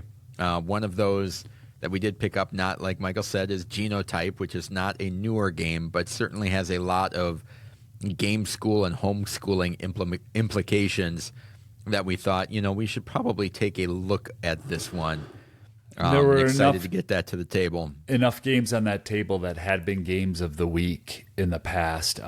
Power Failure is one from Artana that was sitting there, and the graphic designer of that is also content creator Will Meadows over at Tantrum House, and he was working that booth. And there were so many of those games that had been games of the week. And it's like, let's just see if we can let's look at this. This is one that we need to look at further, especially just the science implication. And we know a handful of high school science teachers, so that will be a good one for us to check out. Where are you going to next in hobby? Well, we've got one from Asmodee that Michael and I got a demo of, which I think impressed both of us, which is The Path of Civilization. Didn't pick up a copy. It's kind of a pricier game, but it's a very smooth-running civilization game. Not a ton of interaction, but gosh, I enjoyed what I was doing while I was playing that game. That's a Doug Kotecki classic right there, folks. Not a Michael McCabe? You don't? Oh, I love it too. I could just, but I think you'll have that in your house before I'll have that in my house. No, I really do enjoy it. But who am I? If I'm not playing that with you, who am I going to play it with? I'm not going through 9 phases solo. That's when I want to play with 3 or 4 people at a time and really play it. And I could tell by your excitement. Okay, Doug's going to end up getting this one. At the price point that's at, I'm going to happily let him get it. But talk about it. There's 9 phases. Once have the shorthand and the iconography down, that you could just move right through that game pretty independently. We had a really good rules teach and demo. Yep, you're moving up tracks, getting cards, action selection, but it moved really well. Might be a while before I get this one in my house. pretty pricey. I think the MSRP is $90. So yeah, I know. I saw that. I was like, woo. Not something I'm going to be dropping anytime soon, but we shall see. Yeah. Well, and we got. Go ahead. it reminded me of a combination of Korra and a little bit of Seven Wonders, just with the iconography and the movement. But Korra was a game from Yellow and their strategy studio, whatever they called that we really enjoyed a few years back. So we got to check out with our buddy Sam from BA Games, Forges of Ravenshire, which done, sold Sam. out and did really well for him. Capstone Games, I was able to pick up Pirates of Maracaibo. I am not a fan or not interested in the original Maracaibo, but this one seemed to be a little bit lighter, a little bit more streamlined, and a theme that I enjoy. So I'm looking forward to getting that one to the table. Yeah, let's scoot because let's talk about War Machine. Did you have that on your list? Yeah, no. But are you going alphabetical? So, nope. I meant to, but I must have copy and pasted out of my list. No, it's all good. It's all good. No, you were at Capstone. Go ahead. I'm sorry. I'm getting a little disorganized myself. I think we're only covering like 57 games today. Yep. So, And then DeVere had we're going Rock to Hard DeVere.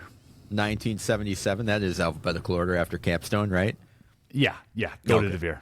Rock Hard 1977, which is a game that I was really excited about. I'm still really excited about, but it is one that had limited copies and was very hard to get.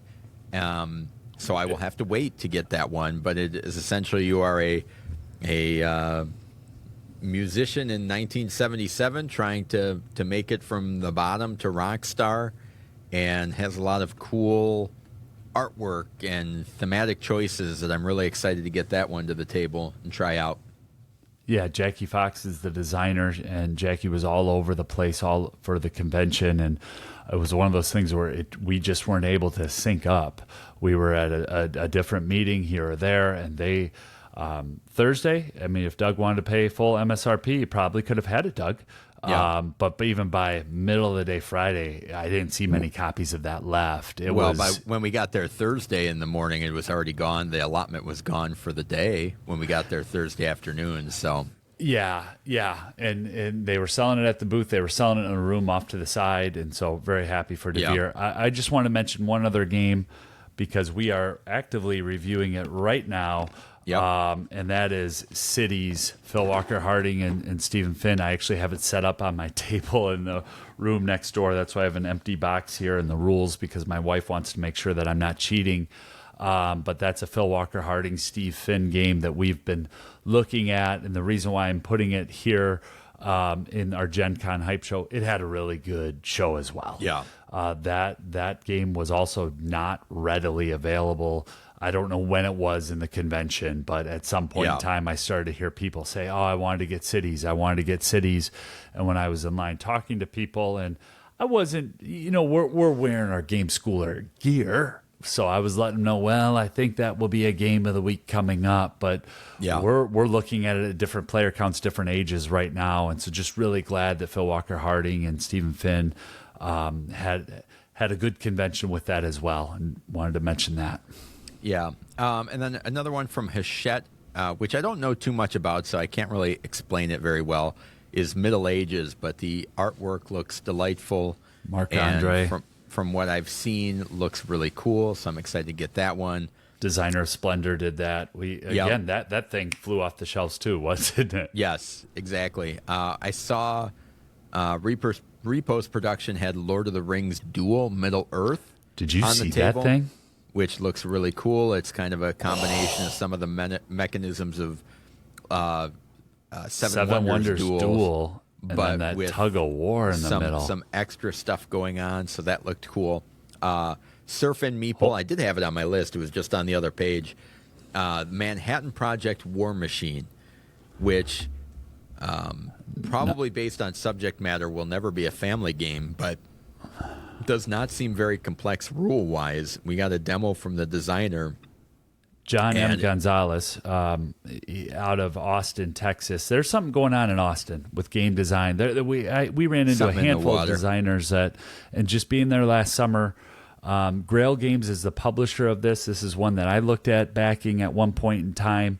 But you're using your dice almost like an I Split You Choose. It looked like with the dice a little bit as you're trying to ramp up for a war. So not a topic that's always family friendly, but certainly one that's relevant in the game schooling arena. And so it's one we'll need to play and try to figure out where it fits, whether it's a School of Gaming, an opening segment, or a game of the week. And we'll need to play it with multiple groups. Yeah. The flavor text on Board Game Geek is grow and develop our nation to become the largest military power in the world. But then the designer had mentioned, did he say 6 or 8 years? It was just a huge research and design phase. 7 or 8 years. 7 or 8 years. Dice looked great on the table. It seemed like it was fun what you were doing. One that I'm excited to get to. All right. Any other hobby games for you? Yeah, I have some, and I'm going to talk about them here. So let me know when we need to wrap up or break this into 3 different episodes. One is from Thunderworks Games, and that is Metro Runner. Thunderworks had a really good show. We interviewed the CEO and also designer of Thunderworks in episode 173. That's Keith Mateka. And then in 174, we talked to Stephen Kerr, the designer, and I didn't have a really good, and I hate to say this, I didn't have a really good feel for what was actually happening in the game during the interview, and I thought some of that was me, and I needed to see it out on the table. And seeing it on the table, it sold well. I mean, people were throwing down, I just saw, we had a hard time actually talking to Keith. We were talking to Keith's wife, Claire, and then talking to Jess, the marketing person, because Keith was just working that register and getting promos out. So we'll see Keith in October at our local regional convention, and I'm going to get a play-in of Metro Runner there, but just very happy that one did well. And you're moving around the board and collecting some things and trying to make things happen in Metro Runner. I'm going to go a little bit in order now, Doug, so you jump in. We got a demo, almost a full playthrough of Kutna Hora. And that's one that I have in my collection. I now have the foam insert, and I picked up the metal coins, and I'm going to really take my time and get to learn that game solo and play it hopefully over time with Doug. And it could be one that's a game of the week, but it'll certainly be one that we talk about in an opening segment when we cover our hobby or kids games or games that don't just always make it. But what was any takeaways of that? No, I mean, I think it was their big game for GenCon last year. Yeah. And it's one that I guess not necessarily game related, but a kind of a shout out to CGE.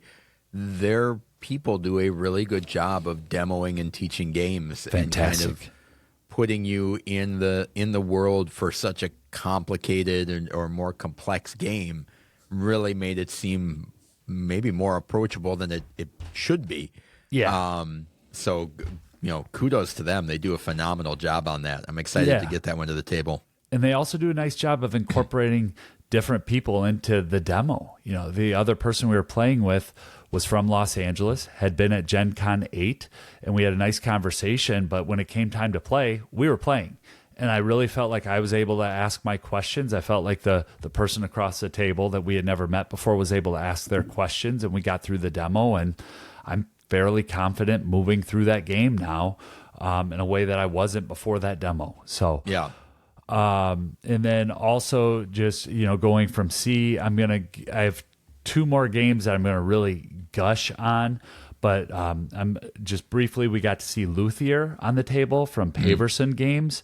Yeah. And seeing it on the table, I was then able to discern a decision and threw the old $1 back into the pledge manager to see if I'm going to get it at a later time or not. But that's from the same group that did Distilled, and they are also out of Wisconsin. And up in Menominee, the northern part of the state, and Dave Beck and team, they got it humming, Doug. I just have to say, I know it's only their second game, but they've figured some things out in the hobby, and that looks like an awesome game where you are making heirloom instruments, probably not the right term, but you're making awesome instruments and getting those instruments into the market for people. And also some game school implication and possibly an interview for us down the road. So Yeah. well done there. That looks good. Got a back in for that. Yeah. And then finally, we got to go to a media event and got to see World Order out on the table. And I got a tweet out with some pictures. I'll throw some more pictures in the Discord. But for me personally, I had a few moments where, as a gamer, where you kind of forget, like, oh yeah, we're here representing Game Schooler Podcast, and just start to really fall hard for a game. And I thought that I had missed the Kickstarter, but this Kickstarter isn't even coming up for a few months. It's not going to be out there till 2025. But I know when I did my recap of Hegemony, about a year ago now already, Pete had some follow-up questions in the Discord about it. This is one that, if you are a hobby gamer, you'll want to check out World Order, because that looked awesome on the table. You pick one of the 4 major superpowers, and you're just trying to keep balance. And again, it sticks with that card game and beautiful components, and thinking that you have to do is you want to play multiple cards, but you only have a limited number of cards that you're able to play per round. So that's one that I was just grateful to see on the table, because it absolutely popped, and was one where it's like, well, I'm going to need to budget for that at some point, because I liked what I saw. Yeah. What were your initial thoughts on that one? The area control on it is not one of my favorite mechanisms, And I love in it. general. And however, it made me more interested in Hegemony than it was in that, just because I like the explanation of some of the design choices that they made in the new one. That's like, I can see how it would work. I'm generally intrigued. It's not something I'm going to seek out or feel that I need to own, but you won't make fun of me too terribly if I do seek it out or own it, or look to play it at GameHoleCon in 2026. Cannot make and will not make that promise. No, that's good. That's good. So then the last one, Doug, are we going into Discord questions or revisiting High Five? Where are we going next after this? I know we're already long. No, I've got some Discord questions. So the next one, the last thing for hobby, I'm going to hold and take it right into the segue for High Five. And I've kind of held out from the beginning segment. I think you know where I'm going on that. So I'll just hold and let's get into Discord questions. Okay, so I'm going to punt the advice for first-timers going to GenCon. I think that'll be a great school segment for next week. 55 games we just covered, folks. 55 games we just covered. The Did you hear that, Doug? No reaction? You're going right into questions. You're intense. I'm plowing through. We just covered 55 games, man. All right, Michael, did you see Everdell Duo? People were concerned that you would see that or not. I did, and thank you for the concern. Doug knows the answer to this because he was standing next to me. We saw it at Tabletop Tycoon's booth. It's cool. It's interesting. It's a $20 game that's going to be coming to Kickstarter. I imagine that will actually be more like 25, and then they'll tack on some shipping. The other thing that comes with it is tarot-sized cards for the collector's edition, which I love Everdell. I do, but in my heart, I feel like I've already invested in that. Like, I have the collector's edition, so how much more do I really need? Yeah. So that's just me being very candid and honest on a hype show. I'm happy that they have an Everdell Duo. I think that's awesome. But where I have my little Everdell or Everdell Express, and I've only gotten that to the table two or three times since I got that one. Yeah. Coming up on what is that, a year or 2 years? Because that was episode 104. So I feel like that's coming up on 2 years. It's like, how much more do I really need in my house? So that's just me, and maybe being way too honest.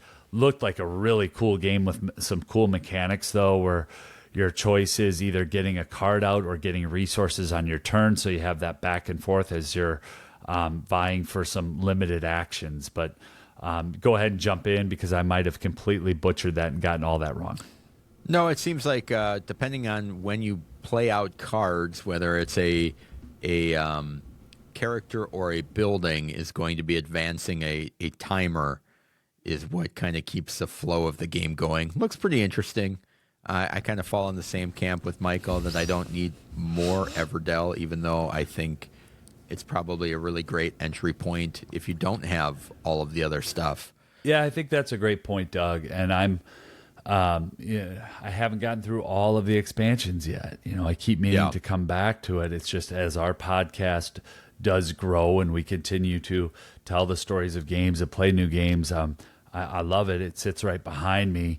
But that Everdell duo gets harder. It does. It does get harder. Yeah. What else do you have for questions?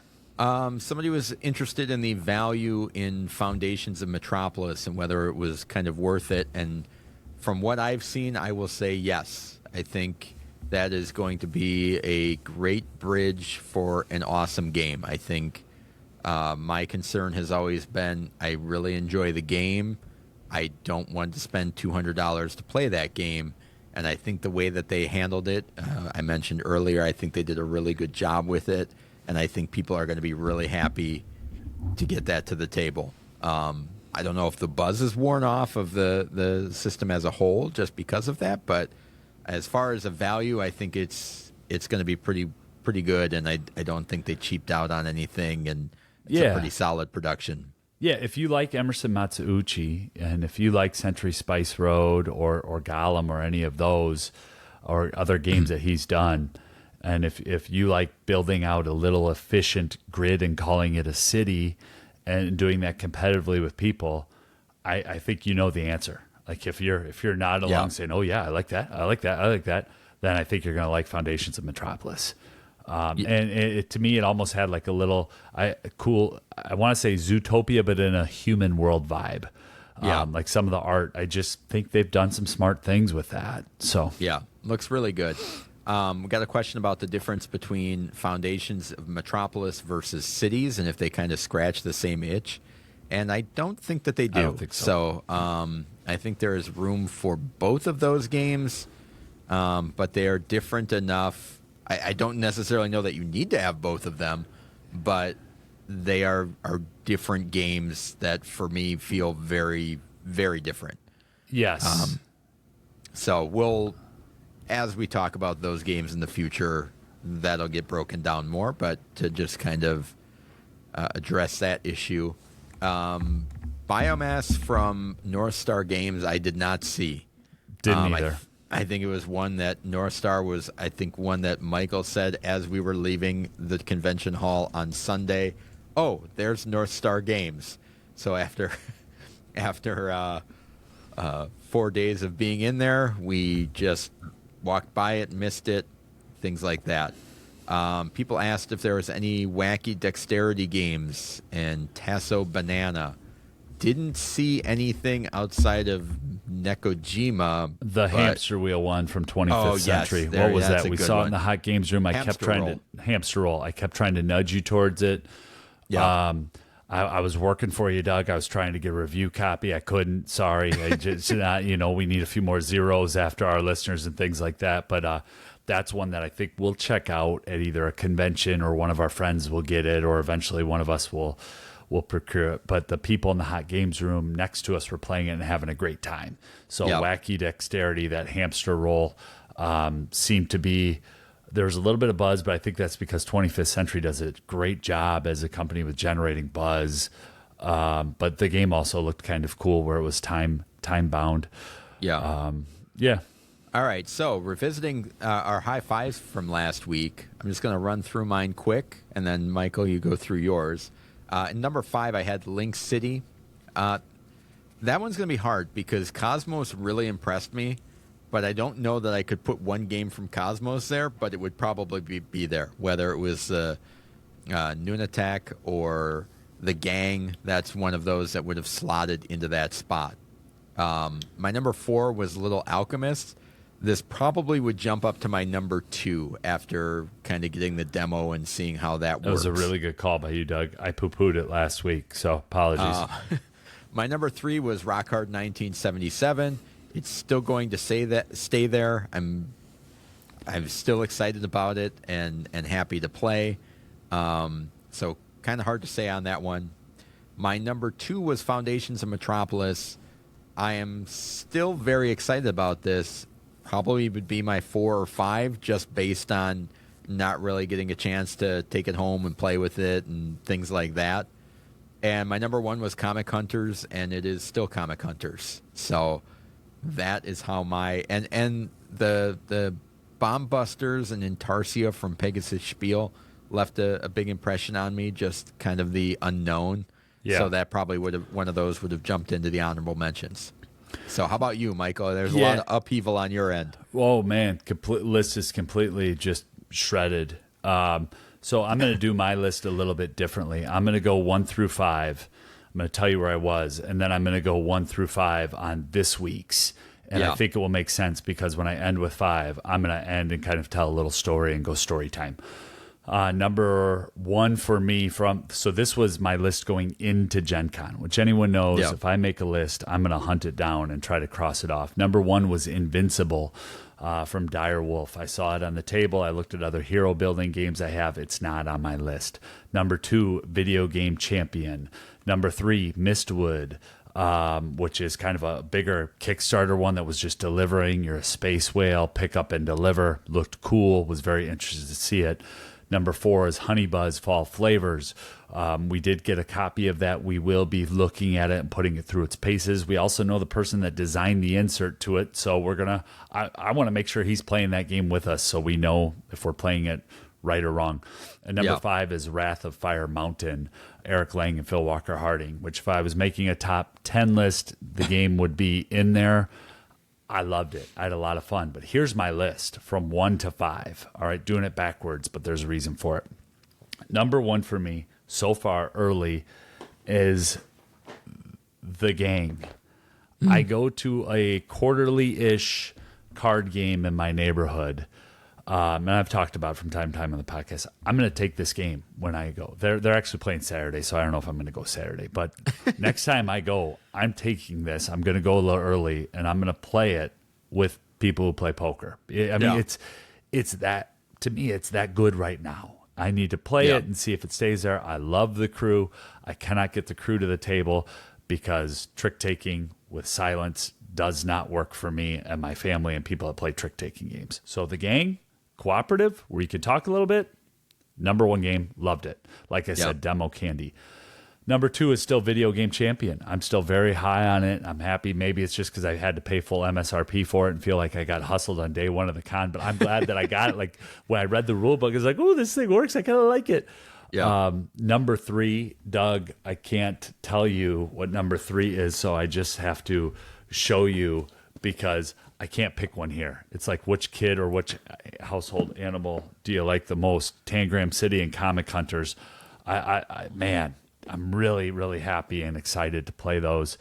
Number 4 for me is a Sushi Go 10th anniversary. It was one of the surprises of the con. And number 5, I've been waiting, building the hype. I should have put it in the opening segment so I could just send it off to the company and let them know. But I had something happen, folks, as a gamer. When it happens, it's like, oh my gosh. When I first got in the hobby, 5-6 years ago, there was a game that was out and it was everywhere, but it was really expensive. It was really difficult. And I thought the colors would eliminate it for me. I can't even play this game. So like in 2018-19, I crossed it off the list. And anytime I hear about it, even on podcasts, sometimes I would skip ahead and be like, I'm so tired of hearing of this game. I know it's the solo game of the year. And we were waiting in line for The Gang, and I look over and I see Too Many Bones from Chip Theory Games. I was like, oh my gosh, I could tell those colors. Like I see it. There's an iconography chart there where I think I could play it. And Doug knows when I get excited, I go and I learn more. And oftentimes I'll make a huge purchase and come back. Not good, but just keeping it real here on the Game Schooler podcast. So they had Chip Theory Games was set up like other big companies that do a great job. They had a brand ambassador there who's just a guy off the street who loves the game and knows how to talk to people like me. But a huge target, heavy game. And people love this game, right?